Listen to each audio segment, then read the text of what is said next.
What's going on? What's going on? What's going on? You already know what time it is. This is your boy, the historian.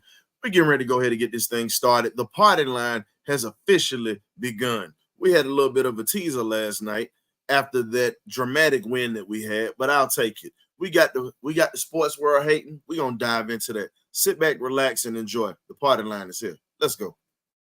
Okay, y'all, this is it.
Man, all I can say is last night was crazy.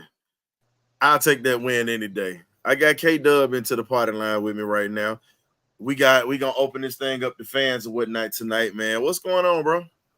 Hey man, good to be back into the building like just like last night, man. It's epic win. Love waking up on a Friday morning with a win, and just looking forward to watching the rest of the league play. Going into the rest of the weekend, man. I mean, just a stress reliever for our professional teams have already got a win, and to be leading the division and people singing our praises. But we have to continue to keep the momentum going and do the right things moving forward. Continue to keep the success train going forward, and go ahead and win this division, and go ahead and get into the playoffs, like we predicted, early before the season started. But it's good for the guys to shake off the rust, to basically have their preseason this first month of the season, and now we're looking like we're good into we're looking like the Falcons that we thought and expected to see at the beginning of training camp. But other than Man, that, go ahead. man, it's not crazy, but I'll just say when you talk about being able to come into the building or whatnot, man, after a win the way that we had, it's just one of those things you can just sit back and just laugh and just smile because we've been the talk of the league since we grabbed Kirk Cousins. Yeah. Go back to it. We've been the talk of the league since we grabbed Kirk Cousins. We heard a lot of good things, but when we grabbed Michael Penix Jr., we pretty much put the league on notice and pissed everybody off. And I'm fine with that. And you look at what's happening now. Michael Penix Jr. is learning from Kirk Cousins on how to run this thing. Do you know that Kirk Cousins has been the only quarterback since 2021? He's got 15 game-winning drives. Pat Mahomes only has 10. Think about that. Pat Mahomes has 10. We know Pat has a better track record in the playoffs. We know this. We understand this. But at the end of the day, you got to also look at the fact of the matter is Kirk has never had a full, complete team around him before. And when he did, he had a bad game. Hell, Matt Ryan used to have bad games in the playoffs back in the day. He didn't start winning until really Shanahan got here. Let's be honest with that. like really winning and being consistent with it. And his playoff record wasn't that great, but he got an MVP when he got older into his career. So who's to say that Kirk doesn't have that type of impact? And then you're mentoring a young quarterback who is seeing how to operate a 2-minute drive, who's seeing how to operate from adversity and seeing what it's like to be down and, hey, we got to keep going. We got to keep doing this. All that's doing is making Penix better. Up here, he's going to be straight. It's when he gets to the field, and once he gets to the field for the game after Kirk is gone, the Falcons going to be a problem. This train ain't stopping. Like Goody Mob used to say, and the old folks used to say, one monkey don't stop no show. Yeah. So, again, we're going to be a problem for a minute, fellas. I love it. I love it. I love it. And once again, I love it. I mean, with Penix getting, man, he's getting so much valuable information and knowledge. Learning how to run a 2-minute offense. Looking how the curve the field, man. Just look how the lead wide receiver open. I mean, he's just getting all the valuable knowledge without getting on the field pre-K. But still, man, it'll help him develop him in the long run even quicker. And therefore, when it's time for him to take over, you got confidence in him in the playbook to be like, all right, the key New York, man. Go ahead and get ready, get in the driver's seat. So I like it. And, we were on the fence of, trying to get him on the field. But now after Kirk Cousins just reassured us on why we spent $180 million to get him, yeah, just go ahead and let him hold that clipboard just a little while longer. Cujo, we're not going to be able to get both. I can tell you that right now. You're only going to be able to get one or the other. And at this point, and at this stage of the game, you got to get your pass rush. You got to get ready. If you're going to get one of those two, you got to get ready because we only have 1 sack this year. Really, 2. And well, according to the media, we'll have 2. But we know we got 4. But I'm just going off the official records, as they would say, as they showed today on ESPN, which ain't always accurate, but we already know. Yeah, because he had 504 yards instead of 509. I don't care. Exactly. So when you look at it, man, I look at it like this. I think we're the most dangerous team in the NFC because if you get in a fist fight with us, it's not going to work. You got to actually blow us out of the water to pretty much beat us. You got to walk over our dead bodies. That's how it's going to work. Atlanta has never had a team that fought like this as long as I've been a fan. I can tell you that now. We've had good teams, but when you talk about scrappy from the first quarter all the way to the last second, a 4-quarter team. Yeah. When's the last time you, in your lifetime, y'all seen a 4-quarter team in Atlanta? When we went to the Super Bowl in went to the Super Bowl in Miami when you got Skull Drag. That era. We were scrappy then. But it's been a while since then that we had a team that willing to fight all 4 quarters. Yeah. You give it this kind of effort. You give it this kind of effort. No, I haven't seen it. I had to think real way back in my memory bank, and that's a little too far back to be thinking. And yeah, man. Like I said, but he's been a great mentor for Penix. Like I said, to see it through the lens of how Kirk Cousins will see it, being the study habits that Kirk Cousins takes a lot of notes and studies the game and takes it very serious. That's a great mentor to see that we're not taking any shortcuts here. We're doing it, by the book, crossing all the T's and dotting all the I's, man. So I love the way Kirk shows the enthusiasm and learning the game, and also he shows an enthusiasm when he wins the game, and he is not scared to show that he has some swag and some stamina about himself, and out there swagging and surfing and doing all the good stuff to keep the fans going also. But can I ask a question real quick to both of y'all? This team just feel different. The energy that this team has, and it resonating with the crowd and with the people in the ATL, man. It just feels different. I mean, we haven't felt this way in about 5 to 6 years. The way this team has just pretty much given this city something to cheer about and give them, they can put their chest out a little bit and be like, hey, when you play these Falcons, man, we ain't gonna roll over. So man, it's just something different about this team, man. Well, what I say is different is this. I'm an old school boxing fan, so y'all know I'm an old head when it comes to it, but I'm gonna go to it a little bit. The 2016 Falcons were like Mike Tyson, knocking people out at the beginning, but when they ran up against a team like the Patriots, unfortunately, that that was that was like a Buster Douglas. They had no chance. But guess what? That one night they performed exquisitely and they took that trophy from us. It's just what it is. But if I got to compare this team to anybody, it's two fighters I would compare it to because of how they fight. Okay. A young Evander Holyfield, shout out for the Atlanta legend for having the chin to be able to take it. And I got one more fighter for you. I'm gonna go old school 80s for you. Ray Boom Boom Mancini. What? That is who the Atlanta Falcons remind me of, because one of the greatest fights of all time was when he fought Dooku Kim.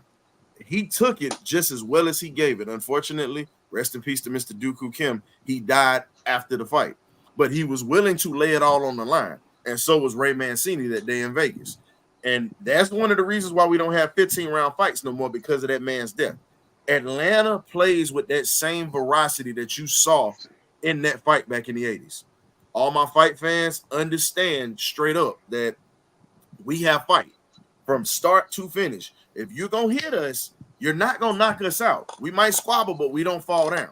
That's pretty much what this Falcons team is built like.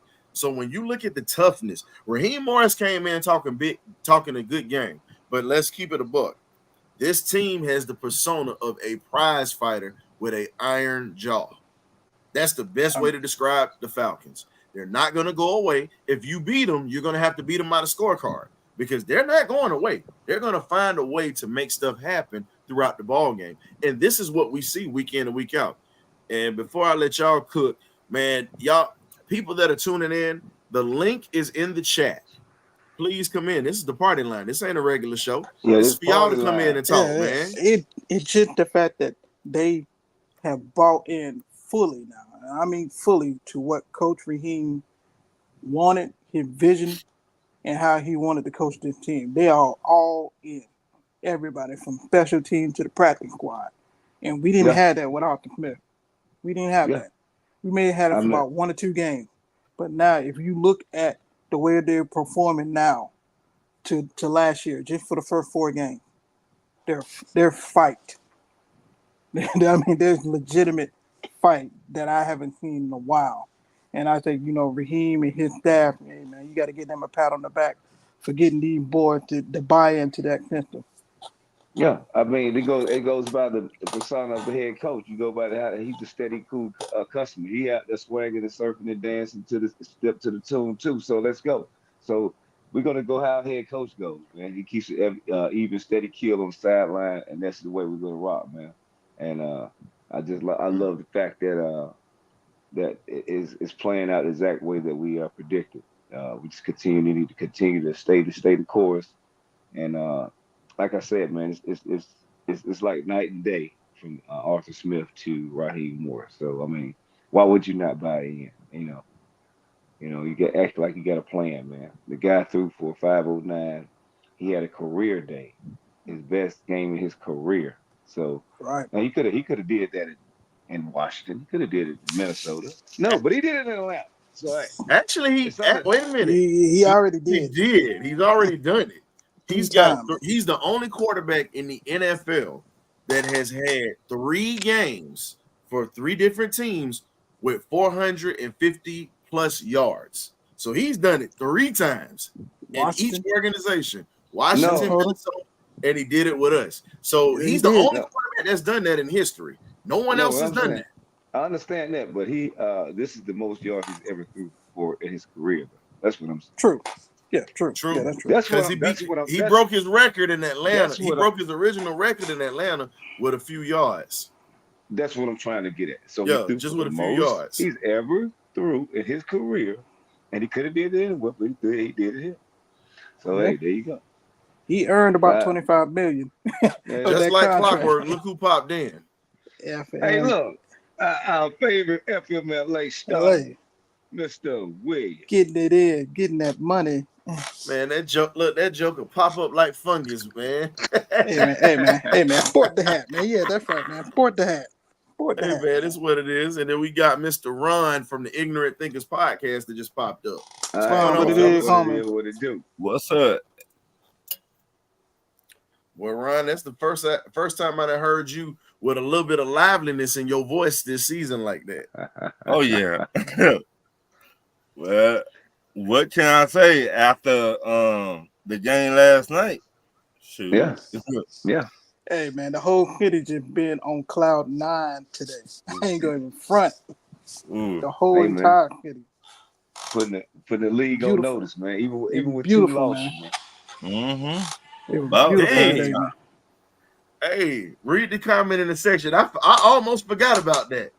Kurt hit that you like that against the Kane team. That was in that playoff game when he was with Washington. Remember that? Yeah, when he said you like that, you like that, and you walking through the Because remember he bust up Yeah. in the locker room last night where you like that or whatnot. The NFL posted that. He I said- saw he that said, on YouTube. He said I don't put it out that often, but the night was the night. Yeah, too, man. Hold up now. Hold on. And, Hey, hey, man, he Will, did. what's up, man? Hey, he did an What's interview. going on?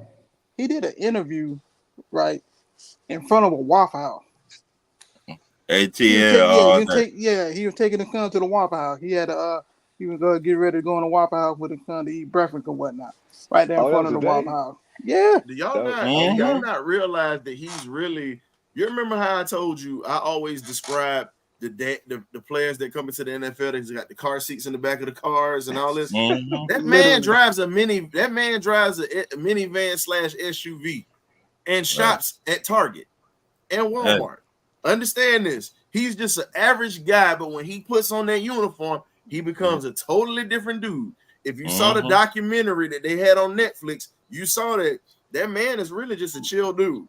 Outside of football, he's just an average Joe type guy. I was trying to figure out why he ain't got a Sprinter van, all that money he got. That man, Hey, you know how many kids Longevity. that boy got? Man got kids. Longevity, my guy, longevity. Hey, the way society is right now, he might Yeah, be I feel trying to save money. Yeah, he's trying to save it. Yeah, you definitely trying to save in this climate. Man, so what's up, Will? What you got for us, man? Hey man, it was a good team win, man. I can't complain. Kirk Cousins did his thing, and I'm proud. On all three phases too. I'm shocked. So proud, man. Hey, I'm I'm shocked. Yo, No, when I y'all know what I'm about to say. Because Yeah, I Will already got a know. critique for everybody on the damn team, and he ain't got nothing to say. This is the first time he done left me speechless. You know what, Hey, Will? look, man. That's Hey, my look, dog man. right there, man. When you I'm go- just when you- surprised because when he, you go hey, represent, when you go Will, represent, there's one thing I respect about Will. Will is looking for stuff to get better all the way around, and I respect it. He don't just hang on to, all right, we win it. All right, what we need to do is we need to fix this. That's the same way I look at the game. That's why I'm sitting back like, damn, Will, you definitely surprised me today, bro. I like it, dog. You always keep me on edge. Yeah. Uh-oh. We got C Period. double into the Double. building, He man. like, look, see, double said, I'm gonna put my name in the back. You mess it up tonight.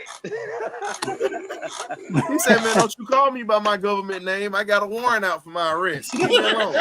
Hey, look, C double, I like it. I like it, C double. I got some people that's been trying to find me, and I don't want Leah Nielsen to come get me. Hey, man. Hey, you showing your face on the camera is enough danger into itself. I gotta be safe. I gotta be hard. I got a Ray around that. Don't worry. You the mic.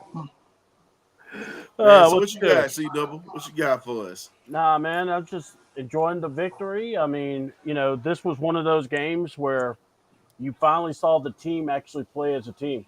Everybody kind of looking at each other, and no panic when like the turnover happened with the interception. The defense just came in, and it's almost as if they just took it to a point of saying, "We got you. We're going to get a stop. You getting that ball back." And then, the penalty for the kick. Koo's like, I got this, guys. Let's just go. I mean, by the way, all right, we're going to put it to a 52-yarder field goal. Okay, Koo kicked a 58 the other time. Let's just let him kick. I mean, Right. as long as it's 50, let him kick. If it's shorter, then we'll talk, because that was, a couple of those things that happened. That was weird, especially the block. I was surprised I thought that was offsides, but anyway. But, man, that touchdown, that was amazing. To see Cordell Hodge get the ball, siphon through that, past that.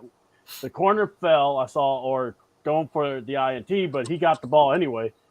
And he was just gone. He's like, nah, this is my cookie. You can't get it. And he took it to the end zone. And the crazy part about it is you don't ever see you don't really see any skill position players unless you're Tyreek Hill, Deion Sanders, or somebody that has elite speed, be able to take a slant route and literally run through the middle of the field where you got guys that's got angles on you. And I'm not talking about just regular players or whatnot. You're talking about guys that have world-class speed. You know what I'm saying? It's like the haves and the have-nots. Everybody in the NFL, you got to understand this. They can be trash, whatever.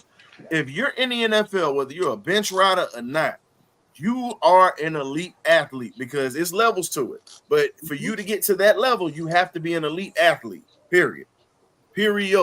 So again, for him to make elite athletes look average, that tells you he had a God-given talent with that speed.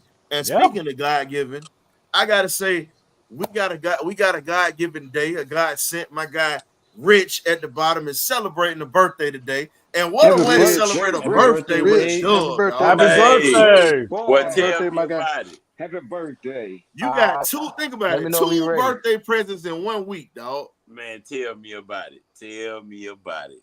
And man, when I tell you one thing, Hit that light, Rick. Hit that light. Hold on. There he is. We see him. Cause Okay. one thing I will say that I noticed yesterday, was the energy in that stadium different.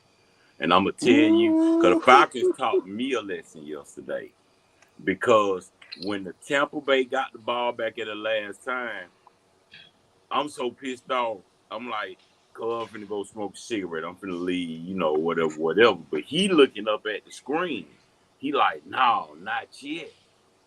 I'm thinking that all they got to do is run the ball, run the clock out. It's over with. You know what I'm saying? Like, why would you do anything else? Why would you attempt anything else? I know you're not finna throw the ball. Mm-hmm. So, by the time he say, nah, I look back up, it's 3rd and whatever. And I'm like, hold up. Man, when that play happened, bro, and I tell you, now, people did leave, but when I tell you whoever was left in there turned all the way up, it didn't even matter because you still heard, it still sounded like everybody was still there. Like, literally, and a lot of people left. Even, I'm going to show you how cold it was. The Tampa Bay fans was leaving because they thought they had it. I promise you they were leaving, especially the Tampa Bay fans. A lot of them fans that were leaving really weren't Falcon fans. But you can't really tell because of our colors with the red. Yeah, they got orange, but most of that was really red they was wearing. Red and white.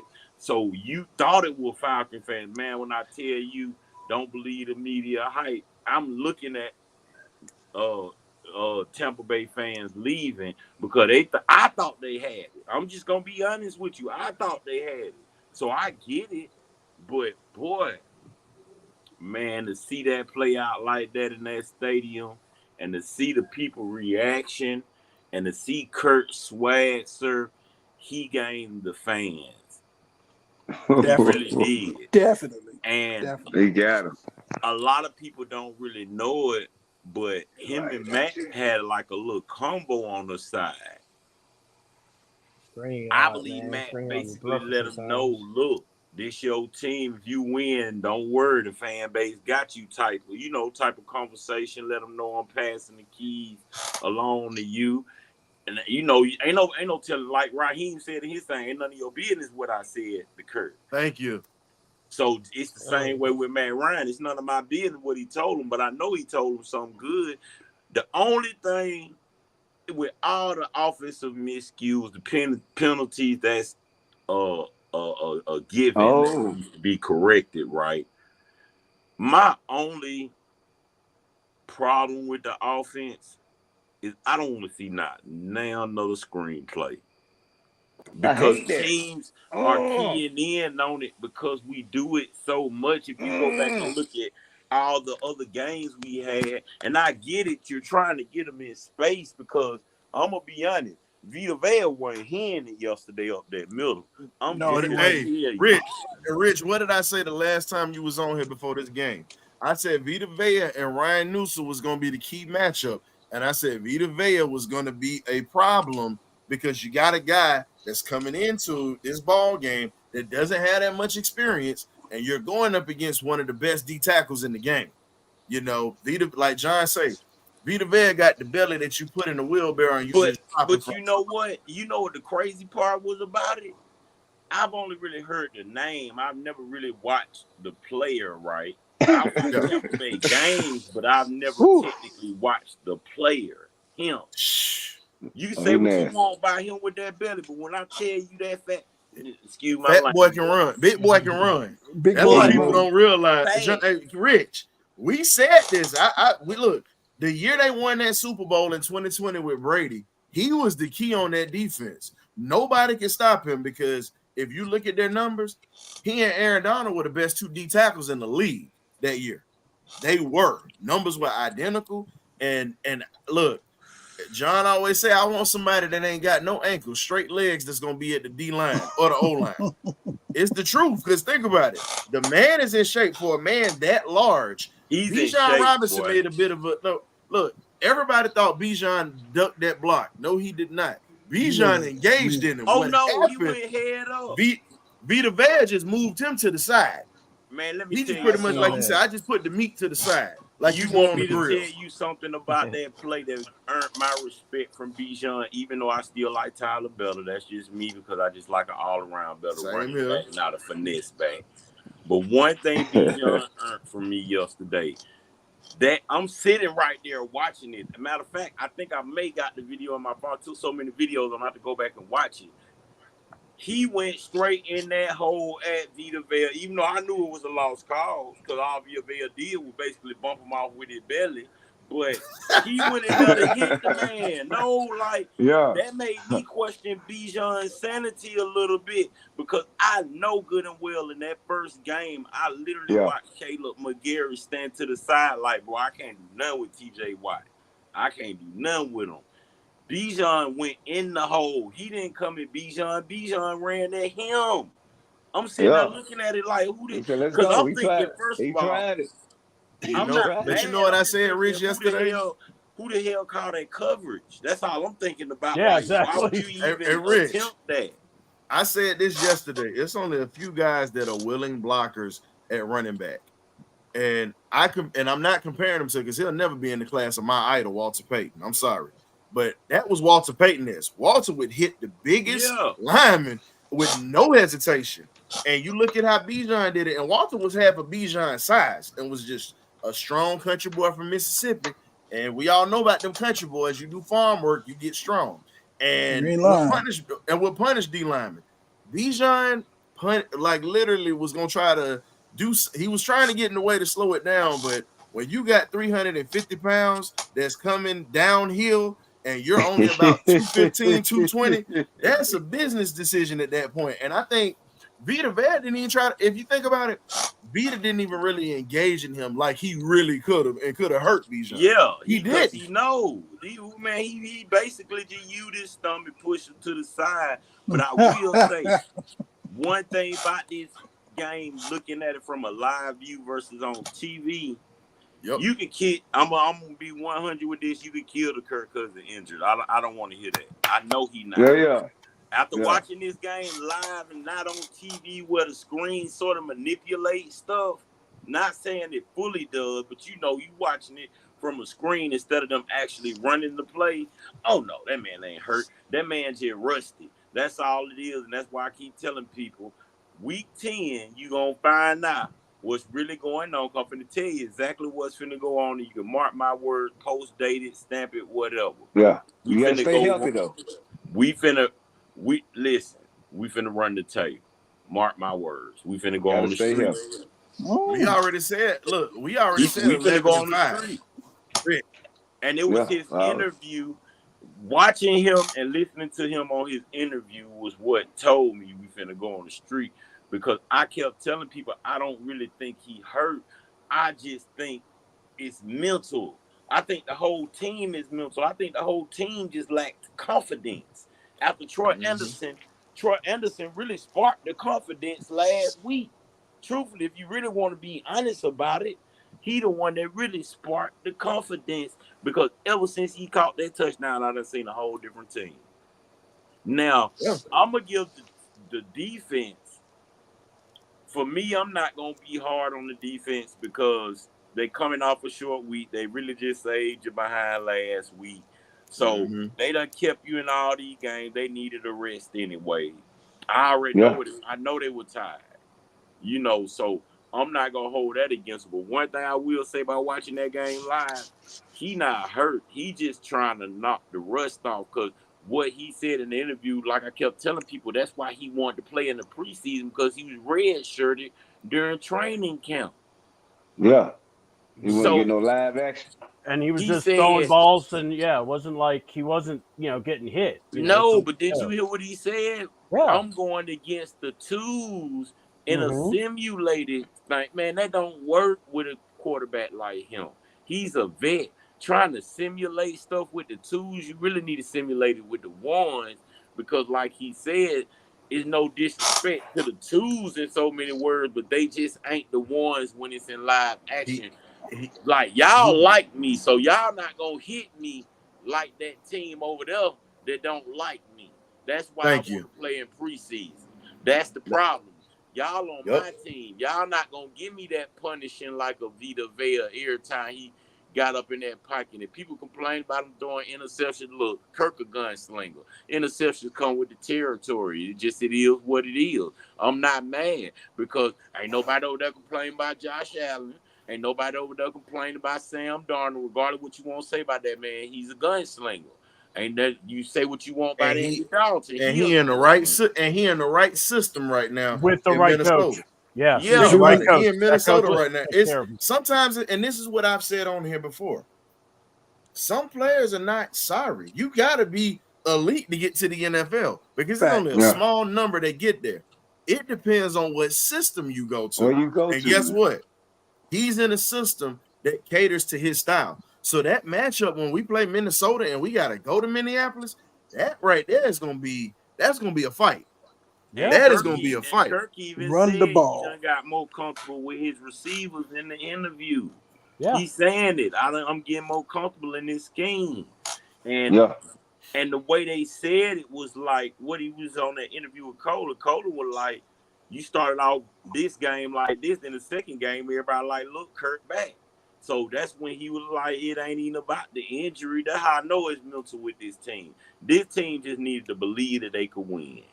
And that's really, truthfully, I think, what it is. Because as much as us as the fans look at it on paper and we be behind them, here, even myself, they still got to have the confidence to go out there and win. We can't give them the confidence. They got to have it themselves. Now that I see them, man, that game done showed me so much, man. Kirk done built confidence with this team now. Kirk trusting his receivers now. Kirk, he still stared them down a couple of times. There were a couple plays Kirk was over there staring. But Rich, what you noticed, dog? You noticed that before the receivers were breaking, the ball was already on. The ball was pretty much to the spot. That's what I like. Noticed that? What the guy, the analyst, said earlier was true, and I noticed it in this game about Kyle Pitts, and I had been saying this. Anytime you put him on a slant or in or something like that where he got to shift his body behind the first down line, he never catches it. But every time they put, man, I noticed that even though I've been screaming that's what's been killing me with the OCs, because they keep trying to bring them you can't play him like an average tight end that can just shift their body because he don't have a small frame.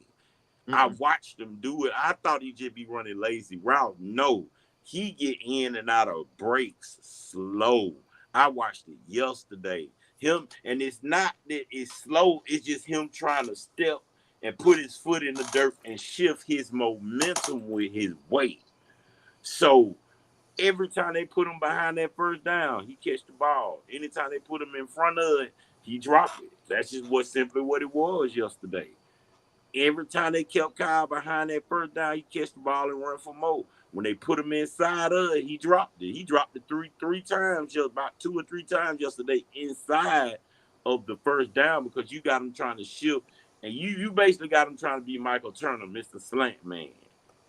And that's not his game. Once they put him in them scenes where he just up the field, man, he was killing them. Kyle was killing him. I got to give him his props. As much as I done beat him across the head by this, he still ain't got a unicorn name back from me yet. But he showed me something yesterday, man. And I advise, and you know what I advise? Every fan that watch it on TV, if you can't go to the game, just go to one.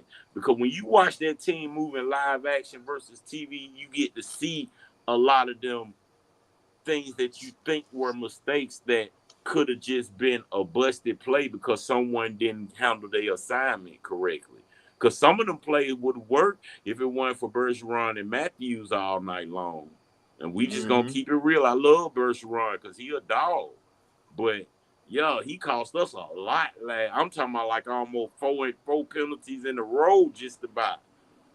Him and Jake Matthews. I don't know what they got going on over there or if they were just rotating via veil because it was at the other end of the field, so I really couldn't just see what they were doing. But with Tampa Bay were getting slick because every time they knew with Algier, every time Algier got in the game, they brought that heavy package. And them boys was heavy. I ain't even gonna lie to you. I love Algier to death, and I get it. But I feel like if you'd have ran him a little bit more, they'd eventually got tired. But by that time, we had got behind. You just got to throw the ball. But they wanted to get him in a throwing rhythm yesterday, and they succeeded with their goal. And this going to be my last thing I'm going to say is I'm glad the media keeps saying what they saying about Kirk Cousins because Bijan tweeted some one day when he said Kirk got favor on him. When he tweeted that like in the off season, I knew what he was talking about. Think about it. Kirk has conquered everything that they keep trying to throw at him. He couldn't win in primetime games. He get rattled when the pressure on. He didn't even look rattled. He just looked rusty to me. Now that he's actually gotten back in the game, he's actually showing you that it was just rust. I think we're going to get a whole lot better because one thing that I noticed, Kirk has conquered everything that the media has put in front of him with he can't do prime time. He can't handle pressure in his face. The man got sacked 4 times, so don't tell me. Everybody know all-time boys do is blitz the whole game. So let's not negate. That's how I know he not hurt because I watched it live. I watched him blitz him live. Oh, he definitely not hurt. It's just he rusty. The man ain't played since last year. Now that he's shaking that rust off and he done got hit a couple of times, he stood in the pocket on one of them sacks, bro, and knew he was finna take the sack. Knew he was finna take it and took it like a man. He didn't try to scramble out the pocket. You know what I'm saying? Because he knew the other guy was on the other side, so ain't no sense in you trying to scramble. I watched him take that sack like a man and get right back up like Matt Ryan and dice him right back up. So we moving the ball, so that's why I say my last words is I ain't really got no complaints, because once they cure them offensive penalties, which I really think the problem with the offense is the fact Dahlman is not at center. As much slack as I used to give Dahlman, I think it's more so the center is what's throwing it off because Dahlman knew what to call.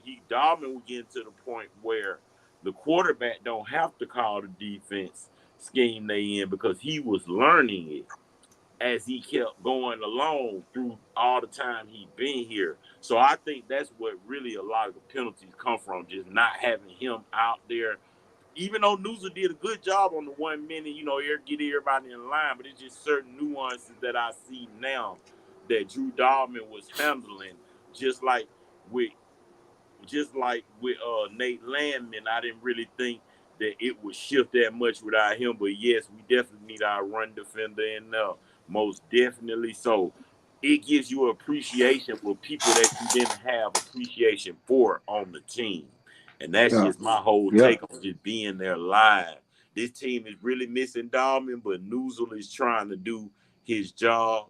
So I don't really have no complaints about the game, man. That was one of the best games I've seen in my life. I don't care what nobody say, especially for a Thursday night. I'm not going to say Sunday night or Monday, but for a Thursday in Falcon history. I can't speak for everybody else. I really don't even care about everybody else. But in Falcon history, that was one of the best Thursday night games I've ever seen from us.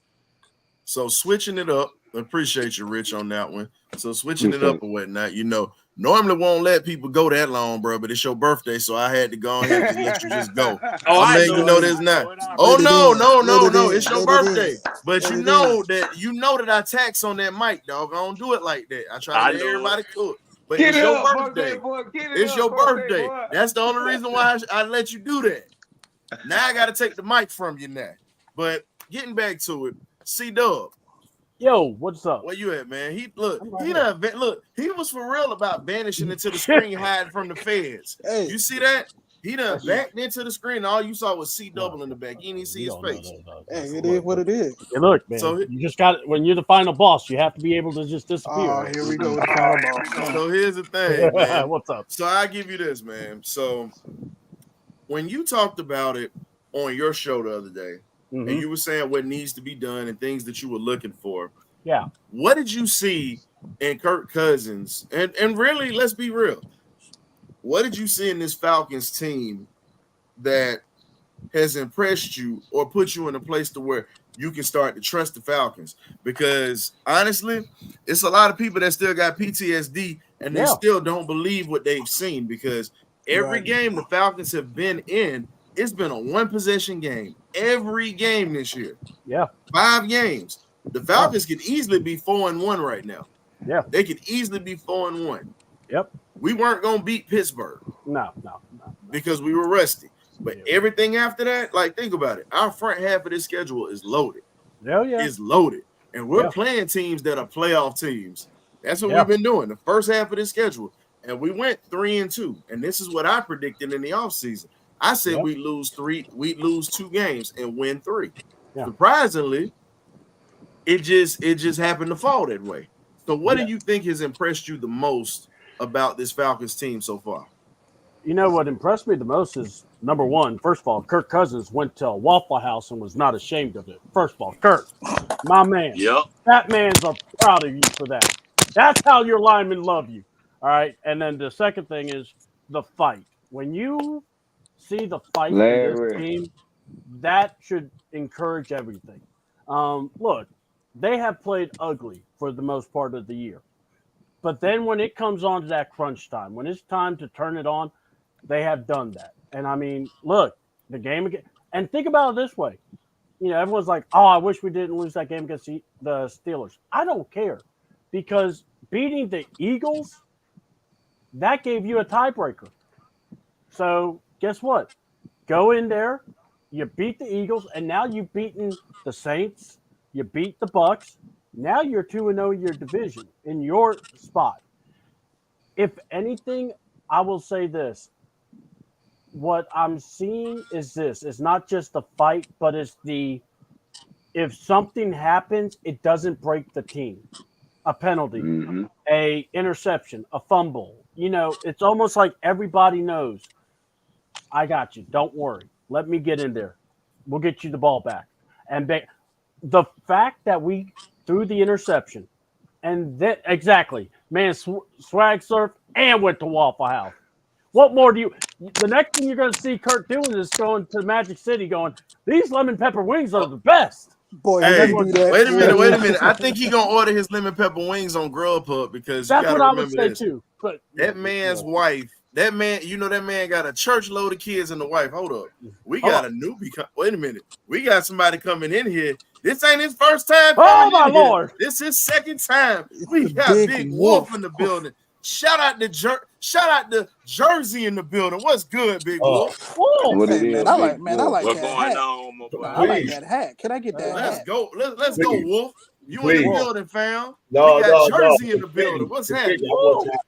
I want to see double the energy. Go ahead, see double. Go ahead. The Hey energy. man, look, first of all, I gotta have you on my show sometime. I never see you. Listen, So you gotta be family to me.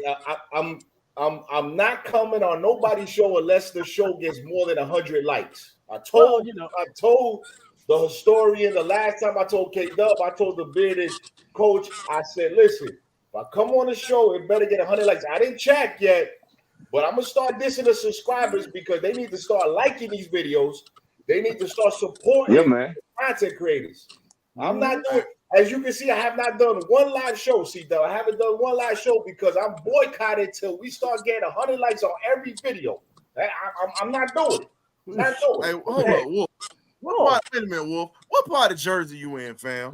I'm in Patterson. I'm in Patterson. Dog, I'm up in Philly. I'll bring you a cheesesteak, bro. We got a link. That's a fact, brother. We got a link. You ain't that far, fam. No, man. Hey man, I want that hat. He's smoking on that. He's smoking on that Bucs pack. Hey, man, Big Wolf, man, I need that. Wait a minute. I'm gonna smoke on that pack. Get this pack really soon. Hey man, hat. look. Wolf done twisted the Saints pack. Wait a minute. Wolf done twisted the Saints pack and the Bucs pack in a Havana. That's what he done twisted. Yes, and if y'all don't know what a Havana is, do your homework. Yeah, exactly. Do your homework. First of all, I want to celebrate most of you guys that are on here that's been doing the content creation. All the people, Larry, C Dub, everybody that's been showing me love, man. I appreciate you guys, man. We should be proud of the team. We should be proud of the team. But I have some concerns.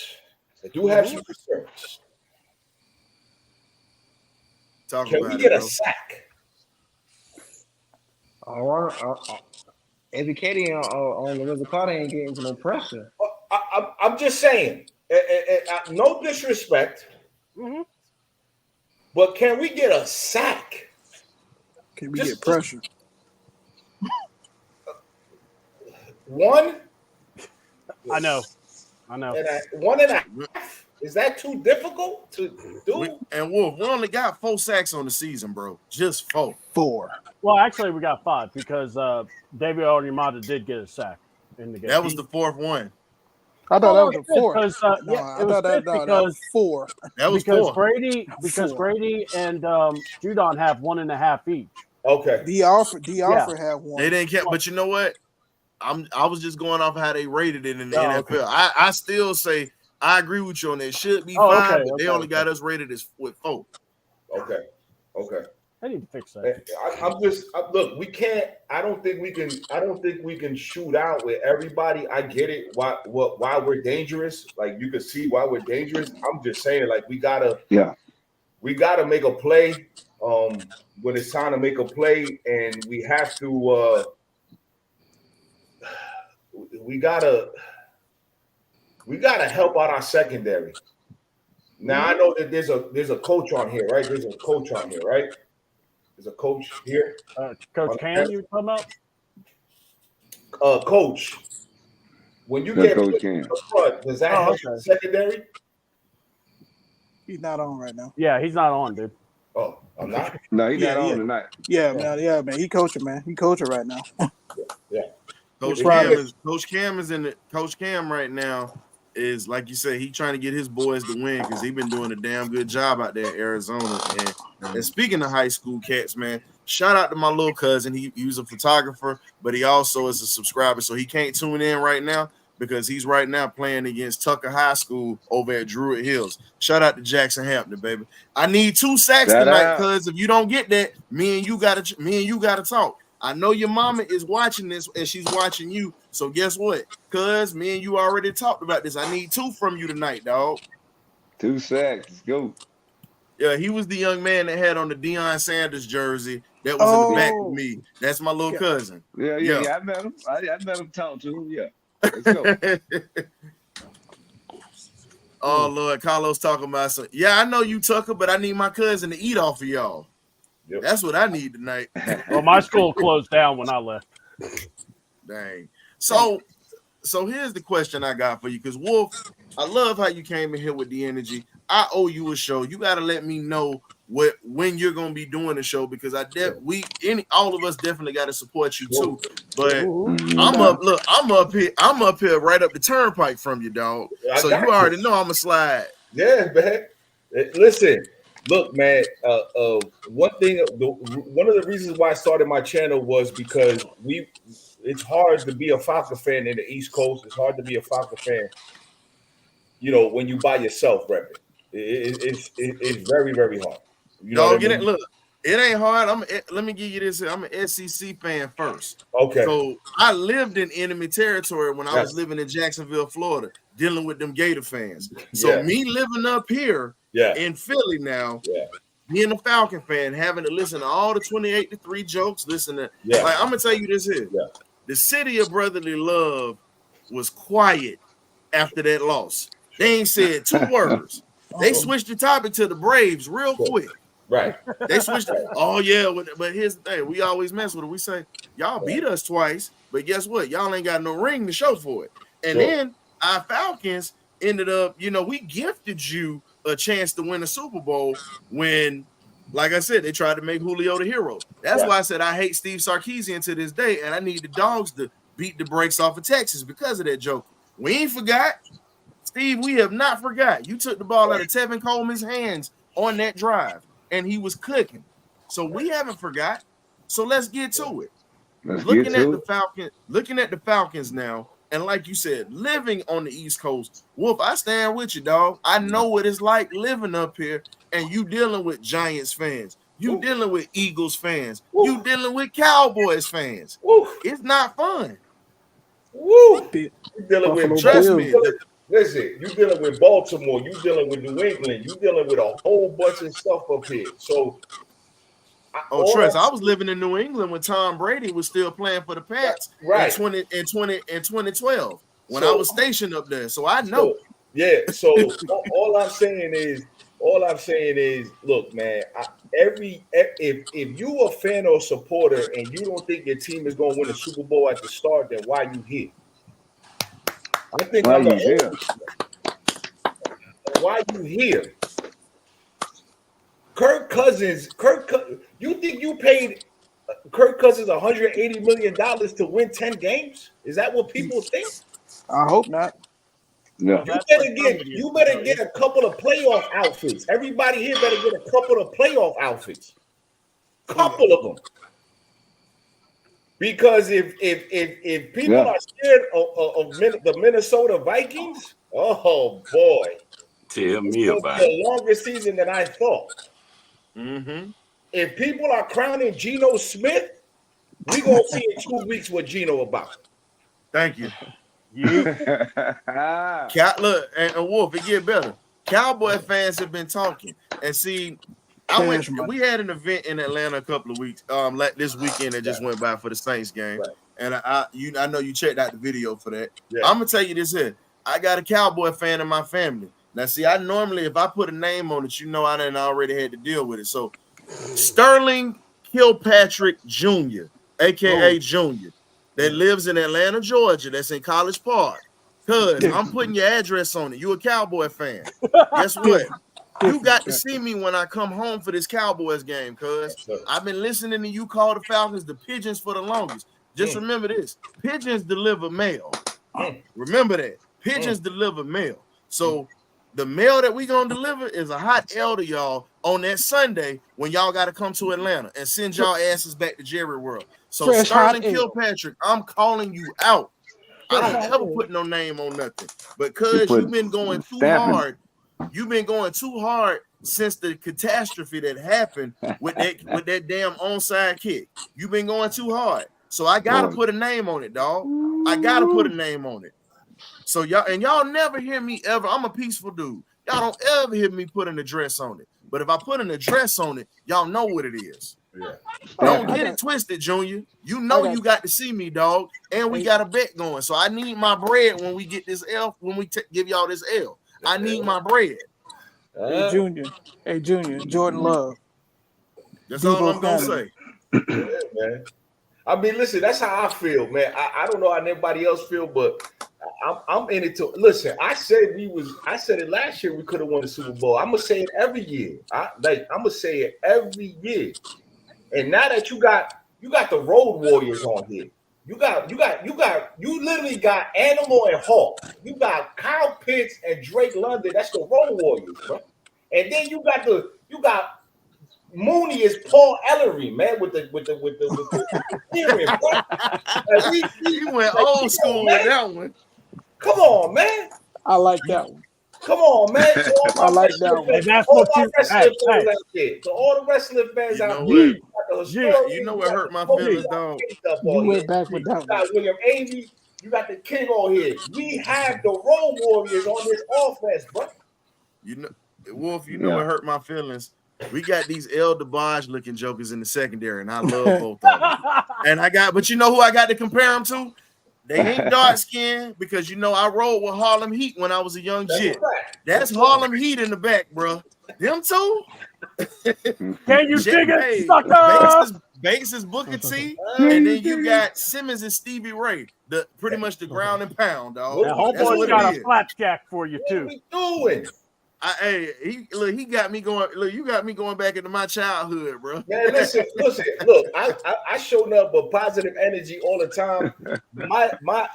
The way I look at things, man, is a lot different than a lot of people. And I'm gonna tell you something right now. I'm trying to tell you something right now. Don't be surprised if in December you looking at a Cowboy 49er first round. Don't be surprised if we got the Niners on one side, us in the bench too.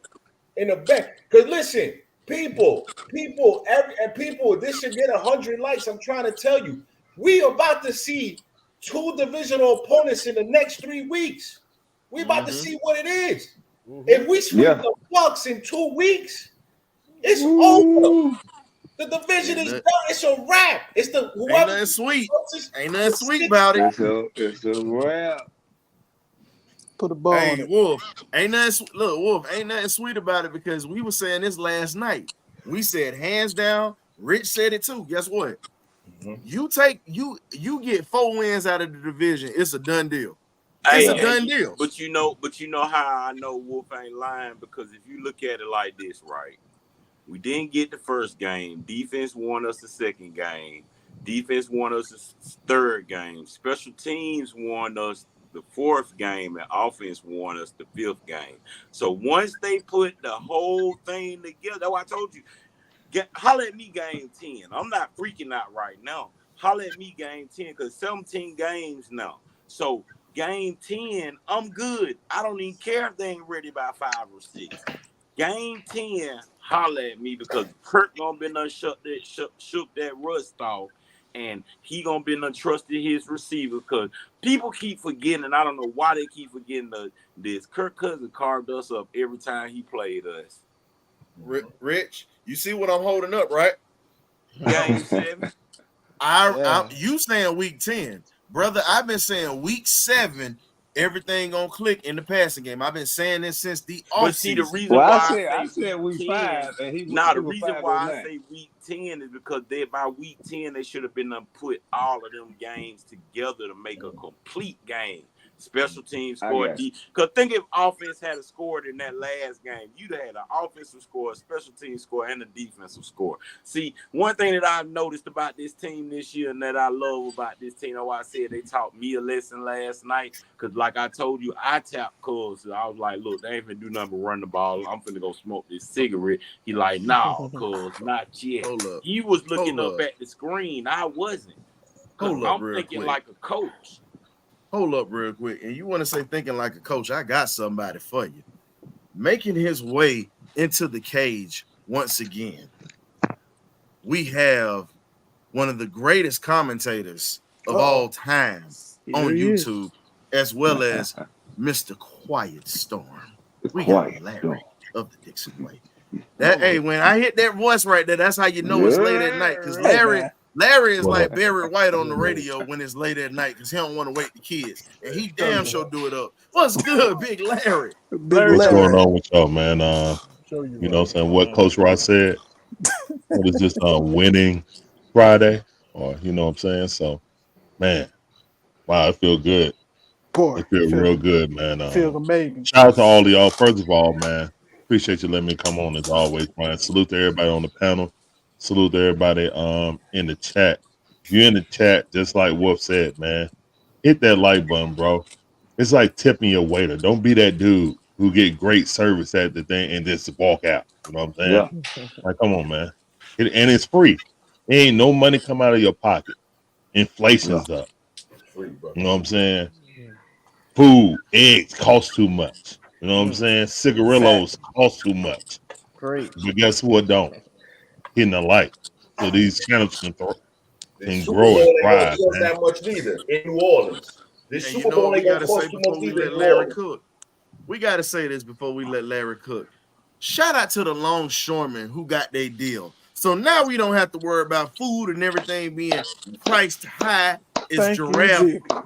as a giraffe neck. I had to change that. I was about to use a Gucci Man lyric just now, but I had to clean that up. My mama watching right now. So again, see, this is what happened when my mama watched and y'all all met her at the party. I got to kind of just back off a little bit. See, when she not watching, I can cut up. But yeah, because she got that backhand ready for you.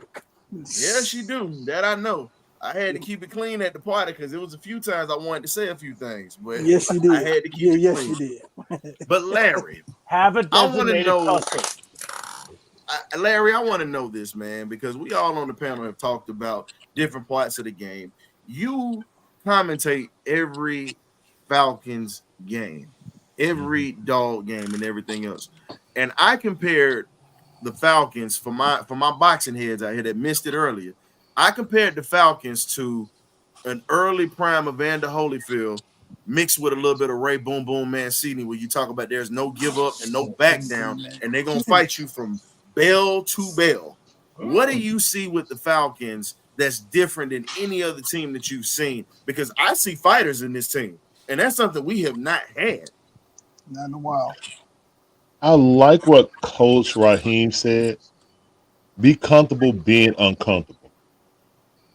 Be comfortable being uncomfortable. What that mean is when you down, when everything looking bad, you know what I'm saying? It ain't no be no, oh man, we just caught a bad one, man. It is what it is. Pack it up. We'll get them the next day. Nah, we ain't going out like that. All right, first of all, we stopped them. And then we gave the ball right back to them. And we stopped them again. That's resiliency, man. Now, people want to say, oh, it's a face mask, whatever, man. They were holding Matthew Judon the entire game, man. Red sleeves going all this which way and the other, and they won't call it. You know what I'm saying? He got tackled on one of the scrambles that Baker ran about 20 yards on. He literally got tackled by two people, no call. So for me, there's always missed calls. You know what I'm saying? And they knew they owed us one anyway. So I'm not even capping on that. And I ain't even talking about for Kansas City. I'm talking about Tom Brady. When Grady sacked him and laid him down like a baby and they called unnecessary roughness. So Tampa Bay, y'all know how we feel now. So hold that in in. on his pillow. Hold, They put him in on his pillow with that sack. Exactly. So hold that y'all in. can hold that L just like we had to hold it. You know what I'm saying? Yeah, hold that L Real to tight. your chest. Yeah, real Inhale tight. it and hold it. And don't choke. You know what I'm saying? Hold it. Don't you choke. Hey, Larry. So that's my message to the Bucs fans.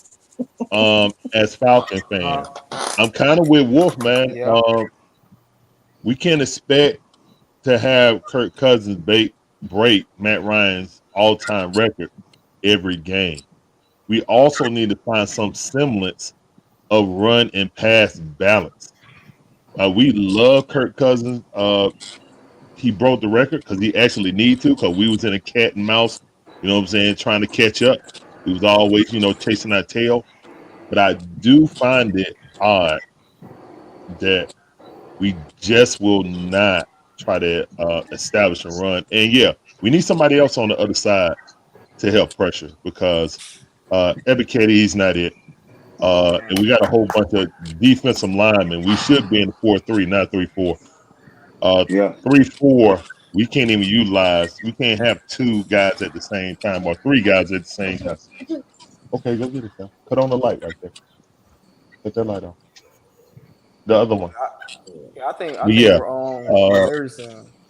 Yeah, like Rugeroro came out, but he's still Still green. he really wasn't effective. We need another pass rush on the other lost in side. the I'll be right sauce back, right now. guys. He got to get the I'll be right timing back. down.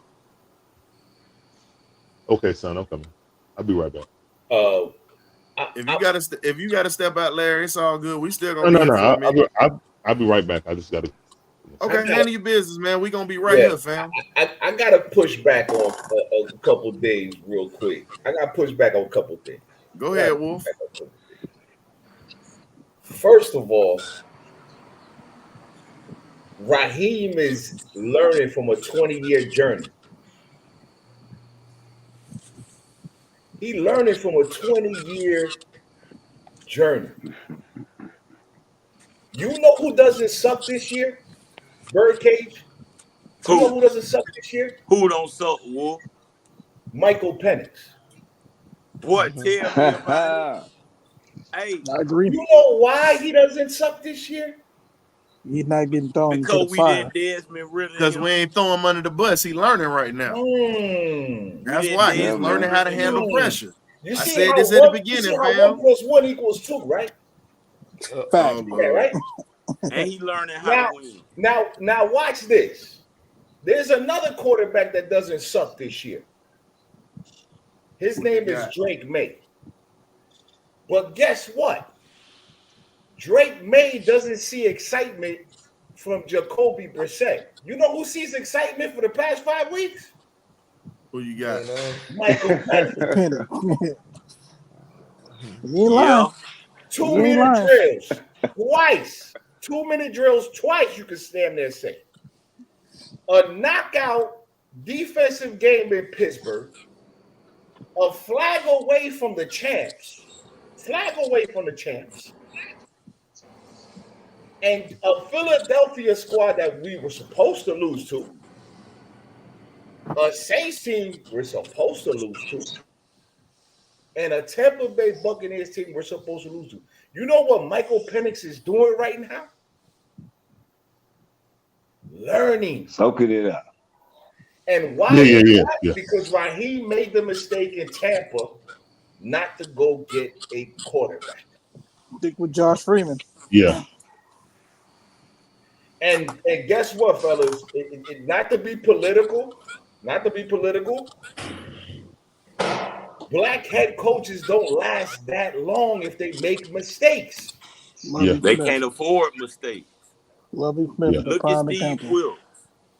Look at Steve Wilkes. Oh, real man. quick. Look, I'll give you an example even better than Steve Wilkes, my brother. Did not Lovie Smith have Chicago Bears in the Super Bowl a couple years ago? Bingo. Where the hell is Lovie Smith? Coaching college. He in college, I think. He in college. Coaching college. Because when hey, BirdCage, everybody in the chat, my son and me have traveled to Houston to see the Texans play. He's a big Houston fan. They got a Lovie Smith burger because they were glad that Lovie Smith won that extra game so they could draft CJ Stroud. Remember, the Texans were the Panthers 2 years ago. They only had won 2 games. That's how quick somebody like that can turn a team around when you have what? The right owner.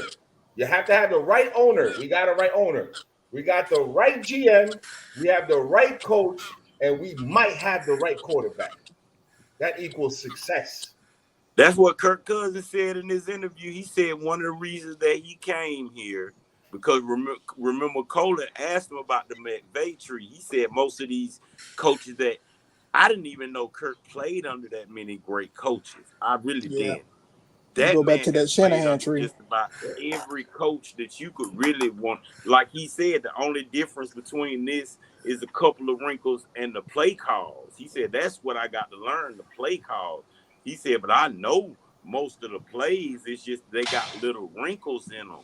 So imagine once it all go to clicking, like Wolf said, and when it Why all they go to clicking, I think why it's getting there. Me personally, it's just when and like I said, it made me put some respect on Drew Dalman's name because I can see the difference with the old line without Drew Dalman in there. And I never thought I'd hear myself say this because I didn't want us to let go of Matt Hennessy. That was just me.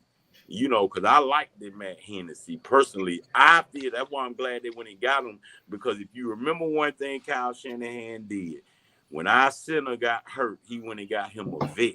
He didn't even play games with it. He didn't want no rookie. He went and got Alex Mack. And Matt Ryan said, with Alex Mack there, he called the defense of Mm. he called the scheme. Matt said, I didn't even have to do that. He said, that's how we was able to go to the Super Bowl because I didn't have to look to see what scheme they was in. And that's what I think this offensive line is missing because as much like as I want to give Dalman, he has been here through the Arthur Smith and now this regime. So it's not too many. You can disguise it different ways, but it's not really too many defenses he ain't seen. So I think that's really just what caused a lot of the problem. But like Wolf said, I'm still 12-5 playoffs. I got 11-6, but I'll say this here. Now I think you like Hennessy because of the last name or whatever. I think you might have an infatuation with Nah, I with just that drink, did. dog. I But just did. but no, I'm just saying You Hennessy. got an infatuation with I that mean, drink. it might be, but I see Larry, you ain't got to raise your hand in here, dog. You good? You No, just I don't want to concede. interrupt. I didn't want to interrupt nobody. Even carrying that forward, guys. The thing is, we're a zone blocking team. Yep. We're not a line up and mash them team. We block to areas. That's why I felt like having Algiers try to block in a stretch zone blocking scheme was a bad decision. That's why I hated that play call. Horrible. You know what I'm saying? But what I say is this: we need to take out the out of the pistol or shotgun and draw play too, because that's not the type of offensive lineman we have. Our guys don't whip people on the line. We scheme them on the line with our blocking schemes. That's what a zone blocking scheme is. You know what I'm saying? And it gives you a three-way goal for the running back. With a draw, your center got to win. Your guards got to win. And they got to move up to the next level. You know what I'm saying? Everything that's happening to us. Now, guys, I'm looking at it more because I was with a debate on guys on X about what's going on with our defense and our run defense. And we are porous up the middle. Guys, if you don't have linebackers that can get in there and get their nose dirty, and that's K. Ellis or whoever's in there, Beltran or whatever, you know what I'm saying?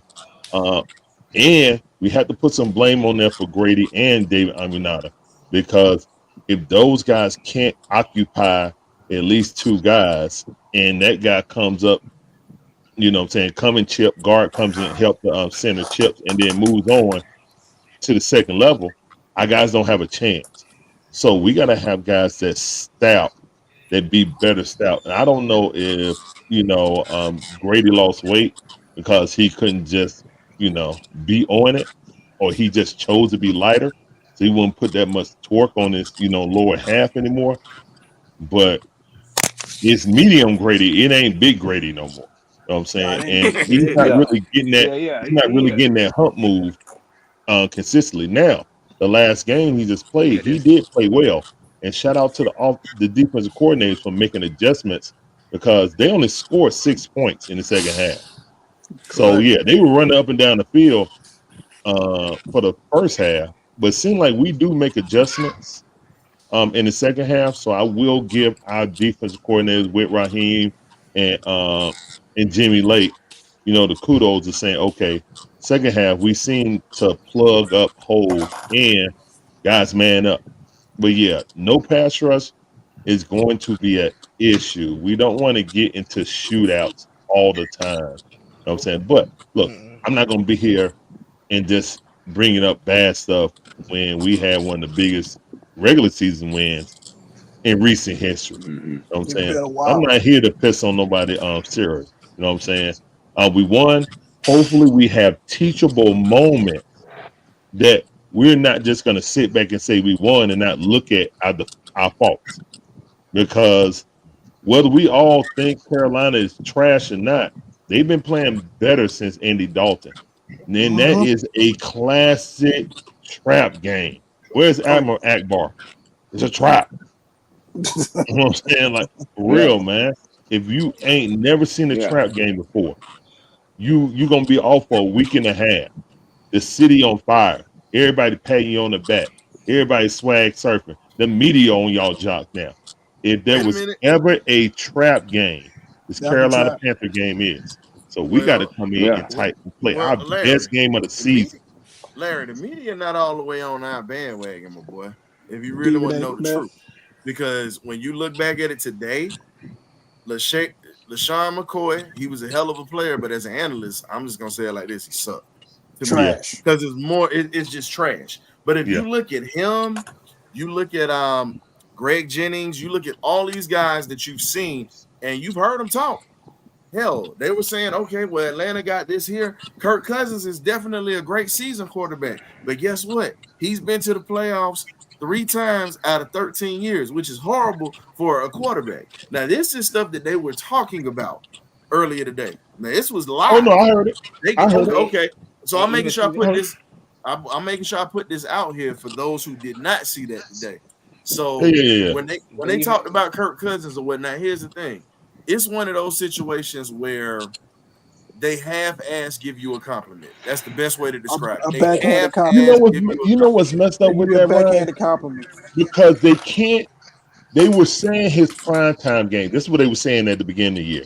Yeah. Oh, the Falcons gonna lose. Kirk Cousins don't win primetime game. It took the refs a ref assist for Kansas City to beat us. We would have been undefeated in all 3 of our primetime games right now Exactly. if the refs didn't cheat us. So Mhm. Your again, they're reputation looking for doesn't carry stuff. weight, though. Your Look, they said the same thing about Chris Chandelier, Chris Chandler. Yep. Know what we did when we got Chris Yeah. Chandler? One. Yeah. One. And Kirk think Cousins about can it, be man. our Chris Chandler, man. Kirk Yeah. Cousins can be 2024 Chris Chandler. For real, And for Better real. version. when Yeah. you look But, at but our reputation doesn't demand that. Our reputation doesn't demand that. This is what a lot of fan bases they get misconstrued. The Atlanta Falcon reputation isn't meant to garner respect from the main media. It doesn't They Yeah. garner never liked respect. us. So Never. they ain't never like that since 1966, my boy. Man, I right. think Only they time all they- got baby. I think they all got baby mamas down here. But But That's what here's it the is. other thing, but Larry, Nah, I think here's the other thing, bro. exactly. Go You know back. what I'm gonna give you this.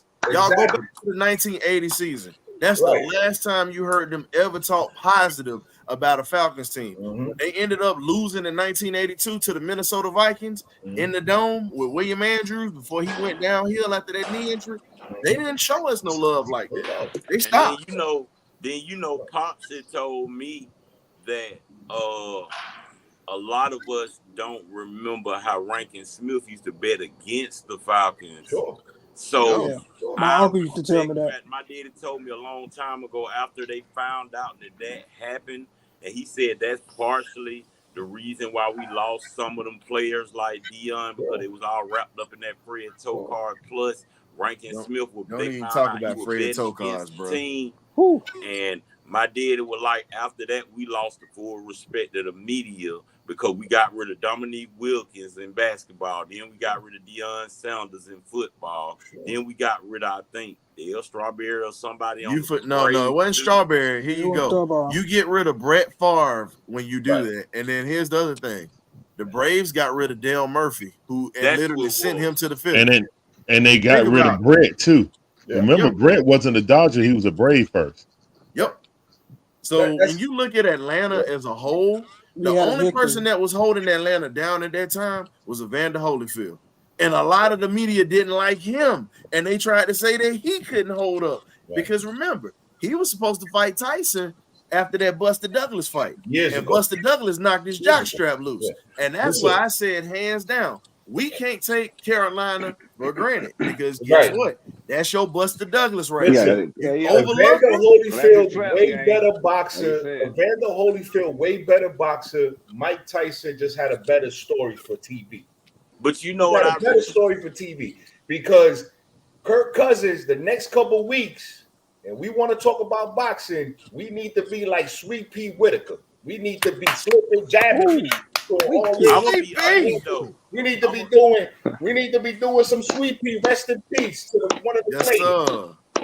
What rest in peace to one of the greatest. The man who Floyd Mayweather stole his style. Let's get that Exactly. straight, ladies and Exactly. gentlemen. Let's get that And straight. Shout out to the great Meldrick Taylor, who Lou Duva trained for years in this area. Thank you. Let's And not guess who he disrespect stole the his Wolf style of from? boxing in and out. Wolf. My dudes told me about boxing when I was little. Wolf, I got one for you. My Okay. personal partner is Nate the Galaxy Warrior Campbell, who did this show for us. And I know you know who Nate is. And I'll Okay. tell you like this, me and Nate talk all the time. Okay. That Philly shoulder roll, Woo. everybody say Georgie Benton invented it. It wasn't Georgie Benton. There was a fighter that he fought on Black Murderers Row that a lot of people don't know much about or whatnot, that he stole that style from because he beat the brakes off of Georgie Benton, and it resonated. Before Benton got shot, God rest Mr. Georgie Benton. So Yes. I just say this here, like me and you can talk boxing all day, but we're gonna get back to football. We keep the main media, The legends, we yes. keep the Falcons alive. The people on this panel, Thank the you. people in the chat, we keep them alive because we know our team. We know the team. We know it. Let me Hey, run I don't into think- Nick. I don't Listen, think I- let me run into Nick Wright in New York, and let's see if he really gonna talk like that to me in front of my. Nope. Let's let Nick Wright talk to me like that about the Falcons. Nah, let me tell you, no, it's not Nick, right? I'm gonna give you somebody else. Now Steven we've A. had Smith. a couple of Winston-Salem State alum on this show. Shout out to the HBCUs because we support HBCUs here. Miss D Shout out Todd, to the and we had HBCUs. Coach Anthony Blaylock on here, and we also had former coach Bill Hayes, who coached at that time. He's not Winston-Salem alum. He's actually North Carolina Central. But getting back to it, man, they all knew Stephen A. when he was at Winston-Salem State, when he transferred in from that darn fashion school that he was going to. And they said Stephen A. was always talking like that, but he didn't talk reckless to certain folks on that campus. Exactly. He talked slick, because think about it. He talked slick to Clarence Big House Gaines one time. Rest in peace to the legend who put Earl Monroe in the league. And when you talk about it, everybody was ready to jump ship and put foots to Stephen A. It's a lot of stuff people don't know. Yeah. People in Philly ran him up out of here. That's what folks don't know. The Philly up in the choir had to say, hey, man, you got to go back to New York because it got bad. So, again, when you hear some of these dudes, they get paid to piss folks off. That's practically what they do. And people fall into this trap because off the camera, they ain't talking like that.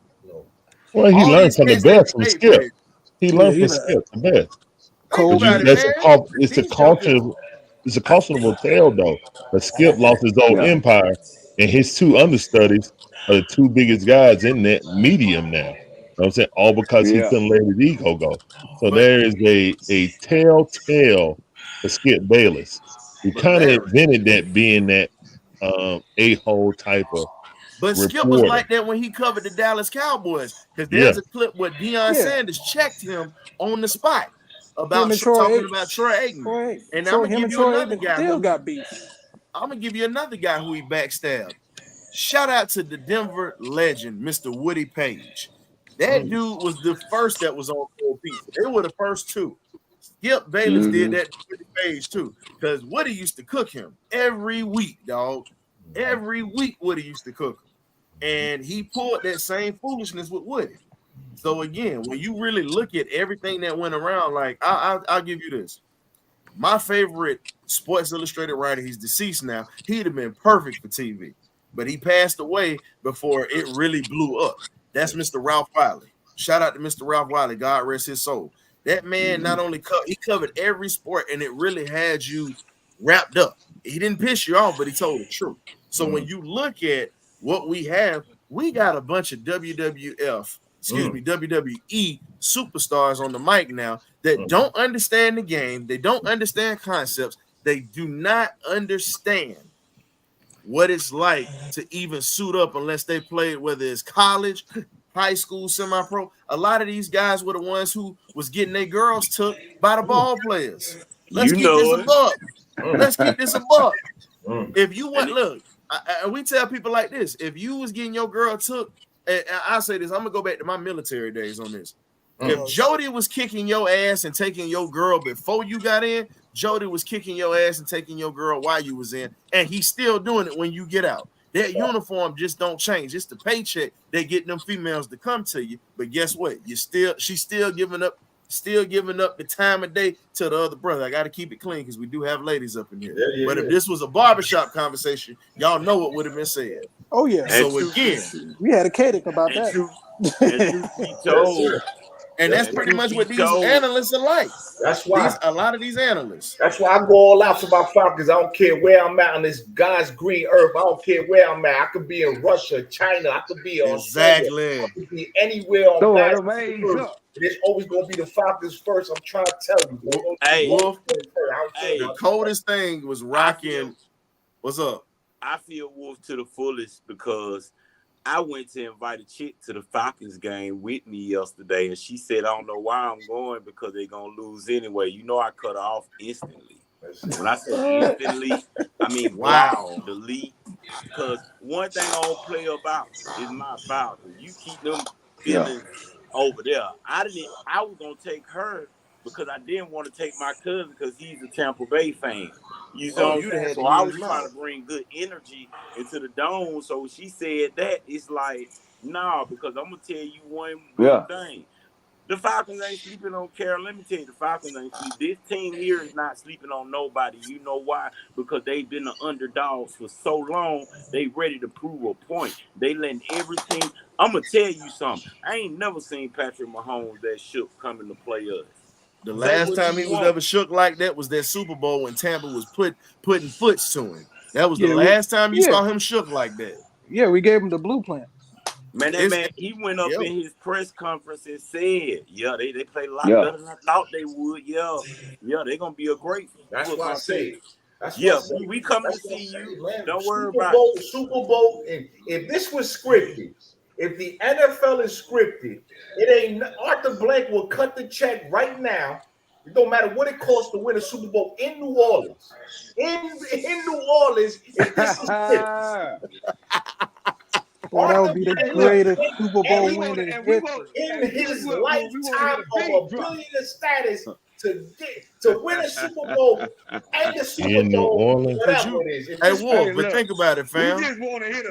Think about this. The Raiders got to live with they rival winning the Super Bowl in their house. They got to live with that for the rest of their time they pull for the Raiders. There'll never be a Super Bowl. Think about it. It'll never be a Super Bowl in Kansas City because the weather is bad at that time of year.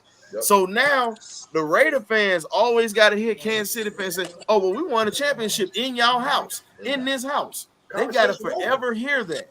And now let's talk about it. Let the Falcons fool around and get to the dance this year. Let the Falcons fool around and get to New Orleans in the Super Bowl. Trust me, it's going to be people trying to put roots on us. It's going to be a lot of stuff that's going to happen. But let the Falcons fool around. And Kirk, I'm going to say this here. If Kirk Cousins wins a Super Bowl in New Orleans, Kirk Cousins will be as legendary as Hank Aaron hitting 715. That's how legendary Kirk will be. I agree with that. And no disrespect to Matt Ryan. Wait a minute. No disrespect to Matt Ryan. No disrespect to Dominique Wilkins. Prime, you wasn't here long enough, big dog. And I don't give a damn what y'all say. I like Prime, but he wasn't here in Atlanta long enough for me to put him in that category. I'm sorry. But let Kirk Cousins fool around. He was here as long as he ever was. He was here the same amount as Dallas. He was a mercenary. Hell no. Mercenary. He was here as long as he was and Larry in Dallas. That's fine, but guess what? We can agree to disagree on that one. But I'm talking about pretty much, dog, you a hired gun. But getting back to my point, because we'll debate this in a minute. You ain't finna just drop the gloves like that and just think you finna get away with that one. I love you, but you know me and you got to go. But getting back but getting back to it though, if he wins a Super Bowl in New Orleans, he's in the stratosphere with Hank Aaron in the city. He will forever be the most beloved figure in Atlanta next to Hank Aaron. And that's big shoes right there, because not only Hank wasn't just a baseball player, civil rights activist too. So I'm Yeah, I not wouldn't saying put him that on Kirk is Hank doing level. that.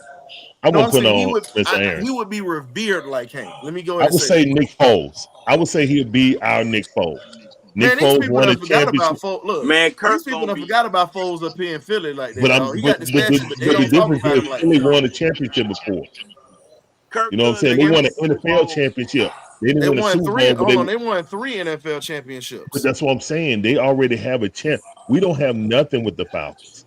So yeah, he would be Nick Foles. He won't surpass Matt Ryan, but he'll be Nick Foles. He'll If he be win a Super Bowl, he will. Let's I He keep don't know that a about will, that. buck. boy. He gonna be If goat if status. he win a suit, listen, I don't know about that. He will do what Matt didn't do. Matt is the greatest Falcon quarterback in our history. We ain't Greatest denying that. Falcon. Ever. I say that. He's one Yeah. of I ain't gonna say, wait a minute. So I can't say that, because you disrespecting Claude Humphrey when you say that, and you disrespecting Tommy Novus. And I can't do that. I'm sorry. Claude I can't do Humphrey that, won a bro. championship with Philly. He's not in the Hall of Fame if he doesn't play for Philly. You know the rules. We know that, but I'm talking about when you said greatest Falcon, because you just passed Mr. Falcon and you passed Claude Humphrey, who was a first ballot Hall of Famer, and literally should, if sacks was a record, he'd definitely be in the 200 plus I sack I category. agree with you So guys, but he only made it because he won with Philadelphia, man. He was not like God. Dion was literally the first Hall of Famer of the Falcons. He's the only one that accepted being a Falcon Hall of Famer. Like, I come think on, man. And that's in the I 2000. well, I'm gonna give you this. So That, I hear you on that, but I'm gonna give you this here. I want you to yeah, tell Dewey McClain that, who played with Claude Humphrey and who was a Falcon for some time. Because yeah. Dewey said this hands down. Dewey said Claude is the greatest Falcon of all time. I'm gonna take that from a man that played on the Okay. Grits Blitz defense and a guy who is still beloved in the franchise, still to this Yeah. day. Shout out to Mr. Dewey McClain, Georgia State representative, still doing his thing in the Atlanta community.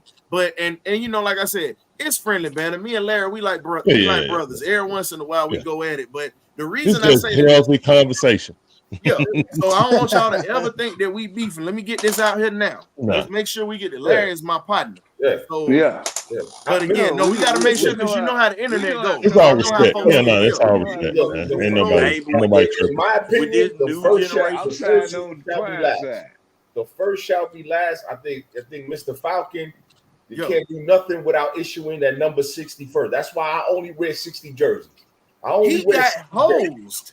He Right. got, think about it. He got hosed for the Hall of Fame, because if you ever look at his numbers, Yeah. I want y'all to look at this. Yeah. The man got numbers better than Dick Butkus, who everybody says is the greatest middle linebacker, which is Yeah, horrible. he does. I love Tommy Butkus, Novus, yeah. but He should have been in. Tommy Novus had better numbers. It's only one linebacker that was in that same category with Tommy Novus. Larry Zonka, the Hall of Famer, said Yeah, it Larry himself. Zonka. He said, You're absolutely right. He said Willie Lanier and Larry Zonka are the two greatest middle linebackers of all time. Yeah. When you got one of the greatest power runners of all time that got flagged for hurting a defensive back for unnecessary roughness, when do you ever see that? He said those are the two greatest, and he said I hated playing against both of them because I knew that I was going to hurt the next day really bad. Yeah. So I love Dion. But it's just like everybody. My thing is being a historian, I got to keep the legends alive. The legends that didn't get no love like that, dog. Because everybody always push them aside.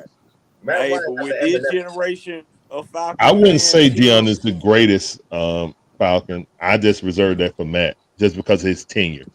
You know, if you want to break it up in offense and defense, then yeah, I can say Matt's the greatest offense, and probably either Claude or Dion is the greatest defensive player, you know what I'm saying, in Falcon history. But it's all good banter, man. I ain't getting mad at it. I think Dion, now I'm going to say this here. I think when you talk about impact, Dion, literally, if I say this here, I lived through the Dion era, and I also lived through the Michael Vick era. And I'm just going to be honest with you. Vick had the city in a chokehold, Right. but Dion had the culture in a chokehold. Not just the city. Dion had the culture in the chokehold. So when you got cats that are like my man Javon, he is a Philadelphia Eagle fan. Javon said, I used to watch the Falcons because of Prime. And he an Eagle fan, and he said that. So he a lifelong Eagle fan. But I don't think Atlanta is the same if Deion Sanders wasn't here. I I agree. agree. I Like agree. the whole spirit of it. When you hear Outkast and Jermaine Dupri talk about the impact of Deion Sanders and what he brought nationally to Atlanta, you know what I'm saying? Because Atlanta was looked at as Charlotte, guys. Before Deion got here, Atlanta was looked at as Charlotte, even with having Dominique Wilkins here. It was Charlotte, it was Portland, you know what I'm saying? It was Sacramento. That's what Atlanta was. You know what I'm saying? So maybe, you know what I'm saying? I kind of look at that and I know that Deion had the same, you know, he was at one team for like 5 years, you know, him and Dallas and freaking Atlanta. 49ers. But my main thing is like I will agree with you on Claude. I think Kwame Novus is proof that the media hates anything Atlanta. And if you just looked at his numbers, he should have been in the Hall of Fame. I don't even think he qualifies anymore for the committee anymore. He's just not going to make he's it. on the Fame too. Yeah, I think that it's the senior committee that he actually qualifies for, so they got to vote him in. okay. Like they did, somebody got to do something. like man. they did Drew Pearson. Yeah, that's disgrace. Like him, Van Note, Mike Ken need to be in the Hall of Fame. Look, if Zach Thomas is in the Hall of Fame, why Mike Ken, yeah, Novus, Van Note, Mike Ken, and Jesse Tuggle need to be in the Hall of Fame. Oh, without Those a guys doubt. were excellent in their No, generation. no question. The hammer but got to with be this in, man. generation here, if Kirk Cochain bring the city of Atlanta a Super Bowl, and I'm here to tell you, because I be outside. This generation here, I'm not speaking of us who actually, you know what I'm saying, real deep and heavy in the football and the Falcons. But with this new generation of Falcon fans, if Kirk Cousins bring us Super Bowl, he going to be goated. They going to down there want to build his statue in front of the Ben Stadium. Okay. And that's just, I can see that. This generation, I agree with you, King. This generation, they will. Hey, Rich, hold up. Now, it was something that y'all was saying because I had froze up or whatnot. Now, let's talk. I'm going to give you this. Now, we talking about the impact. Deion brought Florida swagger to Atlanta. Let's get this straight. Yeah, Atlanta, we got our own swagger, but I'm going to say it just what it is. Deion brought that Fort Myers, that Miami-style swagger, Fort Myers outside of Miami. He brought that Florida culture, the D-boy, all the stuff that you saw, he brought that to the crib. We got our own swagger, but that flair that he brought, he always said it. He said, I never wanted to be in the streets with the drugs and dope because he said I had a dad that was an alcoholic and I had a stepfather who was a drug addict. Pretty much it was what it was. Deion said, I saw all the dope boys in the hood, and he said, I wanted to have what they had, but I didn't want to do what they did. So the flash and all that stuff, he did all that, just pretty much bringing that to the culture. He literally brought that to Atlanta because Atlanta has always been a city of hustlers, players, and ballers. You go back to the 70s. Think about it. They got a special out right now, Fight Night, that's on Netflix. That actually really happened in Atlanta during that time. Anybody that's got grandparents that was around the city that know about Chicken Man, and the cop that actually arrested him when everything was said and done, he actually lived over in the SWATs over in Ben Hill, not too far from where we stayed. God rest his soul. But getting back to it, Atlanta has always been a hustler's town. And when you bring in guys that are flashy with something different and they bring another element, the city is going to the city always embraces something different. That's the reason why Andre 3000, 3 Stacks, was definitely embraced by the city because he brought a different flair and he was born and raised here. But most of your flair came from a lot of out-of-towners. Dre made it cool. Big Boy made it cool to be a Georgia boy. And we look at what we're doing now with these Falcons. Man, we got our own swag. We walk to the beat of our own drum. No disrespect, Wolf. You're a Jersey cat, and you rock with us, and we rocks with you. But if you ain't never drank from that well water, is what we would say. It's a different kind of vibe, dog. That's just like me coming up to Jersey. I'm always gonna show love to y'all because y'all definitely show love, and we got Raheem Morris that's bringing that toughness, that Jersey toughness, Tuffnezz, toughness like that. He grew up with like 15 minutes a Newark Jersey cat that you got in Atlanta. He might smile in front of that camera and talk all that mess, but let's keep this straight, dog. We really got a cat that's teaching toughness to this team because Arthur Smith did not have that toughness. No disrespect to Dan Quinn, he didn't have it. I got to give Mike Smith this. A lot of people don't want to give Smitty this, but Smitty was a tough ass coach, old school, hard nosed. Smitty brought toughness to Atlanta, but now you're bringing a different kind of toughness when you talk about Jersey tough. That's different. When we talk about Mike Vick, it was the East Coast hip hop had it in a chokehold, and you had a lot of dudes up here that was wearing number sevens because he was so electrifying. But way before the Matic cover, right? This was 2000, right? This was Wu-Tang at its height. You know what I'm saying? You know what I mean? This was Jay was at his height at that time. Nas was at his height at that time. You had a lot of hip hop that was pushing that forward. In Philly, you got that Iverson effect. That everybody wanted the braids. Everybody wanted that swag. That's what Mike Vick did. I kept telling them. The problem is that Mike Vick was Mike Vick. I don't want to look at the playbook. It's me. I'm gonna put the team on my back. We're gonna show up late. We're gonna party. We're gonna do this, that, and the third. We're gonna go, strip club here. Brett Favre would have died in Atlanta. Brett Favre would have made it. It's a lot more to that. It's a lot more to that story, and I'll put it this way: if we ever talk about it, we can talk about it off camera. But I ain't gonna put that on there. But it's some stuff that I know or whatever. It's a lot more than Jerry Glanville. Jerry catch a lot of heat for a lot of stuff, but I ain't gonna get into that. Not a lot of people don't even know this. A lot of people don't even know this. People in the chat. A lot of people don't even know this. Jerry Glanville made the Daily News right next to John Gotti. Right next to John Gotti. My boss. They was like, yo, who is this head coach in black? John Gotti caught a case on the other page. Right there. That's how I became a fan. Hold up, Wolf. Right before, stay right there real quick. Don't go nowhere. Don't pause real quick. Rich, we appreciate you coming through. Rich is getting ready to head out. Birthday boy, enjoy your birthday tonight, dog. Happy birthday, brother. Dog, Happy birthday, my guy. You got 2 dubs in 1 week by division rivals. Hey, throw some money, fam. God bless.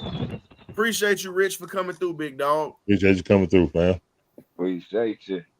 So Rich had to slide on out, but let's get back to it, man. But talking about it, go ahead, Wolf. He was on the front page with John Gotti. Yeah, he was on the. That's how I became a fan, because at that time, all we had was Techno Bowl up here.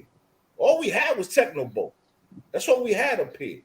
And when you going and picking, you're right. It was the swag up here in the city, Jersey. It was all about the swag. And Jerry was doing stuff. Real men wear black. Shit, I was wearing black in high school damn near almost every day. I was like, yo, when it was time to pick the starter jackets, this was 87. Stepping 87 with the starter jacket. You had the Giants, you had the Jets one, and then you had that Atlanta Falcons one that was all black with the red trim. I said, yo, that's You know what I'm saying? Me and Pa Duke was like, yo, who the hell is this? Why you repping that? I said, yo, Pa, man, you don't see my man. He all black, got the shades on with the cowboy hat on. I didn't become a fan because of Dion. I became a fan because of Jerry. Jerry was swagged out. Jerry was catching media attention at that time. The media attention was this big. You feel what I'm saying? So, right, the swag is different. The movement is different. And Jerry catch a lot of flack because Jerry did things the way Jerry wanted to do it under a regime that probably wasn't for, not to get political, but probably wasn't for the black NFL player neither. Jerry here's the thing. Dewey McClain talked about Jerry at the party. Here's what he said. This is what he said about Jerry. He said, Jerry is an interesting cat. Now, a lot of people don't know that Jerry is a Detroit dude, so he's different. He a little different. Okay. So he grew up around the Motown era. He grew up around a lot of that stuff. And you talk about it when he came to Atlanta as an assistant defensive coordinator at one point, well, linebackers coach first before he became a D coordinator. Yeah. Dewey McClain said Jerry Glanville is one of the smartest coaches that ever coached the game. A lot of people don't like his arrogance, but when you got that when you have one of the greatest defenses of all time that you've coached in the Grits Blitz defense, and they're always going to be in the record book, why wouldn't you have a little bit of swagger? Why wouldn't you have a little bit of confidence? Because we had Doug Plank on the show, and Doug Plank even said this. He said, hands down, we got the 46 defense because of Jerry Glanville's Grits Blitz. He said Buddy Ryan saw this when he was in Chicago. They were scrimmaging against the Falcons. Walter Payton, my idol, rest in peace, one of the greatest to ever touch a football. That defense was beating the hell out of Walter that day. They had, and Doug said, we never seen Walter get hit like that. And he said, Buddy Ryan saw that and he said, you know what? I'll incorporate that with what we're doing. Because they got shorter linebackers and they were definitely causing pressure. And when they took that Grits Blitz defense and put the 46 spin on it and took it to another level, they put it on steroids with the type of athletes that they brought in. So again, Jerry Glanville is one of the greatest misunderstood coaches of all time and don't get a good rep. Because them Houston Oilers that he had before he came to Atlanta was nasty. Ask Jerry Gray about it when Jerry Gray was one of his starting corners. And you talk about another, and we talked about Kadero Hodge.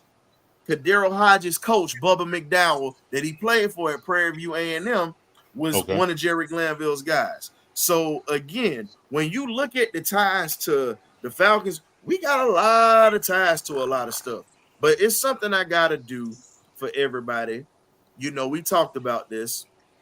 It would only be right to get ready to close out the show the way that we did it yesterday.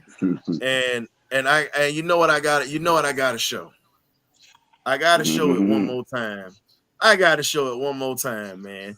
We got and like I said, man, when you talk about the HBCU love or whatnot, I'm always going to show it. But I got to show the plays that set everything up for this win. So, ladies and gentlemen, I'm going to go ahead and show the last few minutes of this game. And then we're gonna go ahead and wrap this thing up with all my Falcon family in here and my magnificent BirdCage family. Because guess what? We got 2 wins this week versus division rivals. What can you say right now? What can you say right now that's gonna take everything? So fair use, ladies and gentlemen. This is the play that set up everything to put us in the win category. Under 3 to play right now. Irving is the back. He has it. And the ball is out. Jesse freaking They have it. Bait. So do the officials. Bankhead, Hayden Ellis recovers it. There he is. Wasn't he ranked like number 86? Going for it. Fired over the middle. Intercepted at the 35-yard line. Levante David. And many people The walk heart away. and soul. Give it to him. Secures it this time. A flag is down. Holding. Nope. Offense number 6. So I'm going to skip this part right here, and we're going to get to the good part. So, ladies and gentlemen, fair use, because we don't want to get blacked out. So I got to pause there. Fair use. Use that timeout. Yep. London tops at 8. Mooney also has 8. Cousins fires over the middle. Open there. Up past the 40-yard line. That's Mooney. 411-yard night for Kirk Cousins. Hangs in the pocket. Fires. That's caught. Trying to get out of bounds and then loses the ball out of bounds. Here it is. Out. Instead, they're going to go over the middle to the 28-yard line. That's Drake London. But he can salvage it here and send it to overtime. That was huge. From 47. Nah, Brady the Pig should have got the referee. Referee Call it cheating us, delay a man. game. I'm glad they didn't run the clock off. Delay game Fair use, fair by the use. offense. 5-yard penalty. Fair use, ladies and gentlemen. So Yeah, because we'll go they ahead should and have get this thing they started. should have reset it. Should have reset the play clock. And overtime. That was ugly. It was ugly. Y'all ain't never getting the ball back. 3. Fired, caught, London. Ooh, Drizzy Drake. 45-yard line. That's when the guy hurt his ribs. His giant Them life ribs. continues, and he's shaken up. Mooney Game moving. over. That's fired. That's caught, and that is That dodged, ball and placement Hurts was gonna so take it ridiculous, to bro. the end zone. The ball placement to throw to that outside shoulder so he can turn. Basically, the Most throw improbable win made for the him spin Atlanta move. How hard he threw that in. That's one I of Kirk got Cousins' best passes right there, bro. I got something I'm gonna bring up. Y'all ever notice that Baker Mayfield doesn't do well against Georgia-based teams in overtime? Oh, that's the same look he had against Oklahoma in the Rose Bowl. Exact same look. Exactly. Exact same look. The Bulldogs did him that way in that Yeah. Rose Bowl, and then we just did it this Sunday. So They had the I think lead too. we might just want to avoid overtime games with any Georgia team because guess what? We own him. We own him. We own him. Literally, we own him. So, ladies and gentlemen, this has been the party line. We went over tonight, but hell, it was one of those shows, man. So, hey, Wolf, tell them where they can find you at, Big Dog, and Larry, you do the same. Yeah, hey man, listen, Wolf Solidified at YouTube, man. I do things a lot differently over there. Couple pieces of advice before I go. Number one, we can't expect Kirk Cousins to throw 500 yards.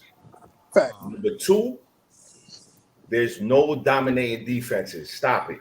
There's no more dominating defenses. Our lead is not. We pay defensive players to make plays. There's no grit splits. There's no 4-6. There's no 2,000 Ravens. That's out. Defensive players have to make plays. And number three, for all you boxing fans out there, go watch some Salvador Sanchez and you'll get your life up. If he didn't die in that car wreck, Lord knows. That's all I can say. If he ain't died in that car wreck, Lord knows. Because that was Roy Jones Jr.'s favorite fighter. But again, what you got, Larry? Tell the folks where they can find you at. Wolf, check the chat, bro. Yes, sir. Appreciate you having me on. I'm one half of the Dixon Way. My beautiful wife Shon's the other half. We try to provide the Falcon fan community a service of doing live commentary, all our favorite sports teams, for the Braves, the Hawks, the Falcons, the Bulldogs, even my wife Lizards. But you see behind us the house about it. But if you guys tired of the announcers slurping on the other team that we playing against, you know what I'm saying, glazing them, then come on over to the Dixon Way, man. Turn down the mic, or the TV, and turn up the Dixon Way volume. You know what I'm saying? Hey, that's all they do, man. Collinsworth, everybody was telling me how bad Collinsworth was all over Patrick Mahomes, man. That was how you said it, bro. That was just how you slid that in there. Glazing Oh them, my glazing God. God, dog, Lord Not have the mercy. glizzy. Oh my Not the God. glizzy. So come on over to the Dixon Way, man. I hate to sound like Suge Knight. You got people dancing up on in the party, want to be the Videos. show. Come on over to the Dixon Way. Yeah, something like We might need more folks like Suge Knight in this world. Heck. I'm not touching that. I don't know about that. Man, I don't But care. no. Thank you for having me on, man. Shout out to Wolf. Shout out to everybody on the panel. You know what I'm saying? Shout out to everybody in the chat also, man. You guys make sure you hit that like button, man. It's the lifeblood of all of our stuff, man, so we can help grow. Because YouTube don't push our stuff out if we don't get likes, guys. Fact. Like, that's what it is, man. YouTube does not find yourself worthy of being pushed in the algorithm if you don't hit the like button. If you like the content, hit the like button. It ain't even like people ask you to be a member or something like that when you got to spend your hard-earned cash. A like button costs nothing. You're here every show. The first thing you should do, hit the like button. And I was guilty of it. Before I became a content creator, I didn't hit like buttons. I didn't sub. You know what I'm saying? I just would go back and look at what I liked. But once I started doing this, I was like, oh, wow. Yeah, I really need to do that. So whoever I go to and I watch, man, I always sub and like every time I come. Well, I already sub, but I always hit the like button. Even if I'm busy, I'll see y'all on. I'll just hit the like button. I may not even say nothing. You feel me? So. Hey, William, thank you for coming through, bro. Appreciate you as well, by the way. Appreciate you, William, as always. We'll see you next week, my guy. Yes, sir. Man. So what the other thing that we got right now, the last thing I'm going to say is this right here. And this goes out to Torrey McElhenney. And this is not a diss. It's just something that you might want to work on when you talk about knowing what these players are. When you asked Raheem Morris about Kadero Hodge, you mentioned him with community college, and I heard the voice, and we know your voice. You need to put some respect on them HBCUs that he came out of, Miss Lady. I'm telling you that now. If you're gonna talk about him and say, well, he was an undrafted community college, remember he went to Alcorn State first and transferred to Hines Community College and then went to Prairie View A&M and became an alum. Do not just leave out two great institutions or whatnot that have put out NFL players and Hall of Famers in the NFL. So, Miss Torrey McElhenney, that is me talking to you. And I know we got some people in this chat that do follow her and they do talk to her because they have other podcasts or whatnot that they do with her. And it's not a shot. And if you don't like what I'm saying, you definitely can come here and we can talk about it here on the chat because I think that you're a talented journalist and I think you're good at what you do. I just think you need to go ahead. If you're going to talk about players where they come from, know their stories and know where they come from. Don't just know the current. Know what they came from because Kadero Hodge has been here long enough for you to know where he went to school at. So that's all I got. I didn't even hear nothing about that. So you didn't like me. You didn't like me. I didn't even know nothing about it. They were playing on NFL on Sirius Radio this morning. Oh, okay. And they were playing the interview and they asked about Kadero Hodge and she said, yeah, from community college to undrafted. Like, how do you and so here's the thing. Oh, wow. Even on X, you know what? The hell with it. The hell with it. They left out Alcorn State. They just talked about to Prairie View A&M to undrafted. They didn't put all his stuff out. The Atlanta Falcons failed to put out the colleges, the path that he went through, which was very unconventional. So to me, I feel like that's a disservice to his hard work going down that road to get to the NFL and get to the Falcons. So yeah, and it also hurts stats too. Like when you look up people, who made it from HBCU or something like that. If you don't put the whole story in there, then how you gonna properly track it? So I feel you, Ryan. I feel you. Because he started at Alcorn State before he transferred over. So at the end of the day, like I said, yeah, I love Southern University. I hate Grambling. And in certain schools that I kind of dislike, Alcorn is right up there with them. I'm sorry, Christy, but y'all rivals to us. Shout out to Christy. But the thing is, I respect all HBCUs, always will, and will always push and advocate for those schools, for those young men to get opportunities. All the famous. At the end of the day, it's sad that it took for Deion Sanders to go to an HBCU for them to start getting the I agree. Shout out to SC also, Bulldogs. My dad went there. Hey, man, shout out to K-Dub and shout out to the Great Beard, man. Thank you for having me, too, man. I know you guys are part of the BirdCage. Marching 101. I appreciate it, man. Man. And I appreciate y'all for, allowing me to express myself the way I do. I express myself a lot differently. No doubt. I appreciate you guys. Oh, yeah, man. No doubt. Like, I just want that hat. We just seen all types of Falcons fans. Man, you good, boy? Yeah, you good.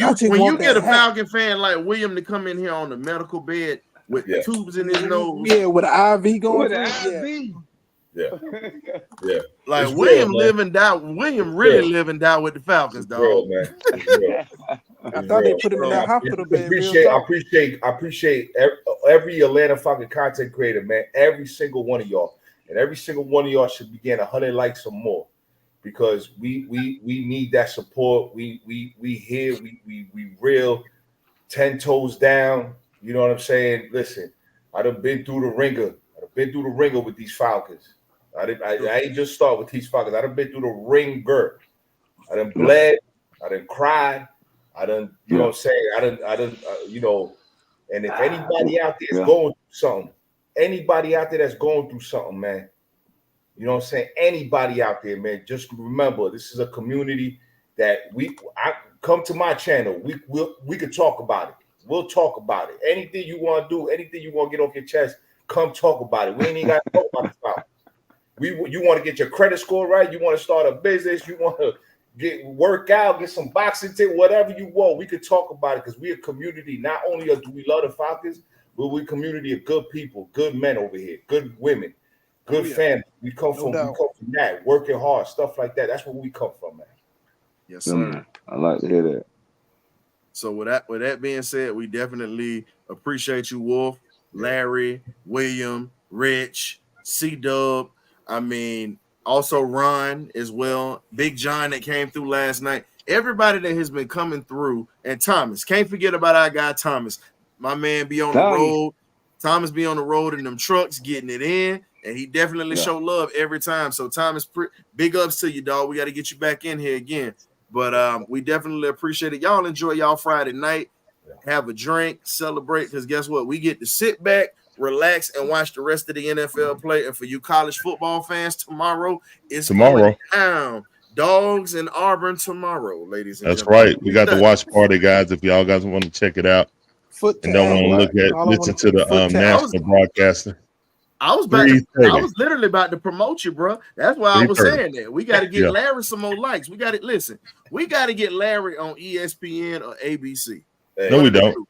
Yeah, we don't. You need that check, dog. We need to get you on there, bro. Look, I will be good on how Pat McAfee was.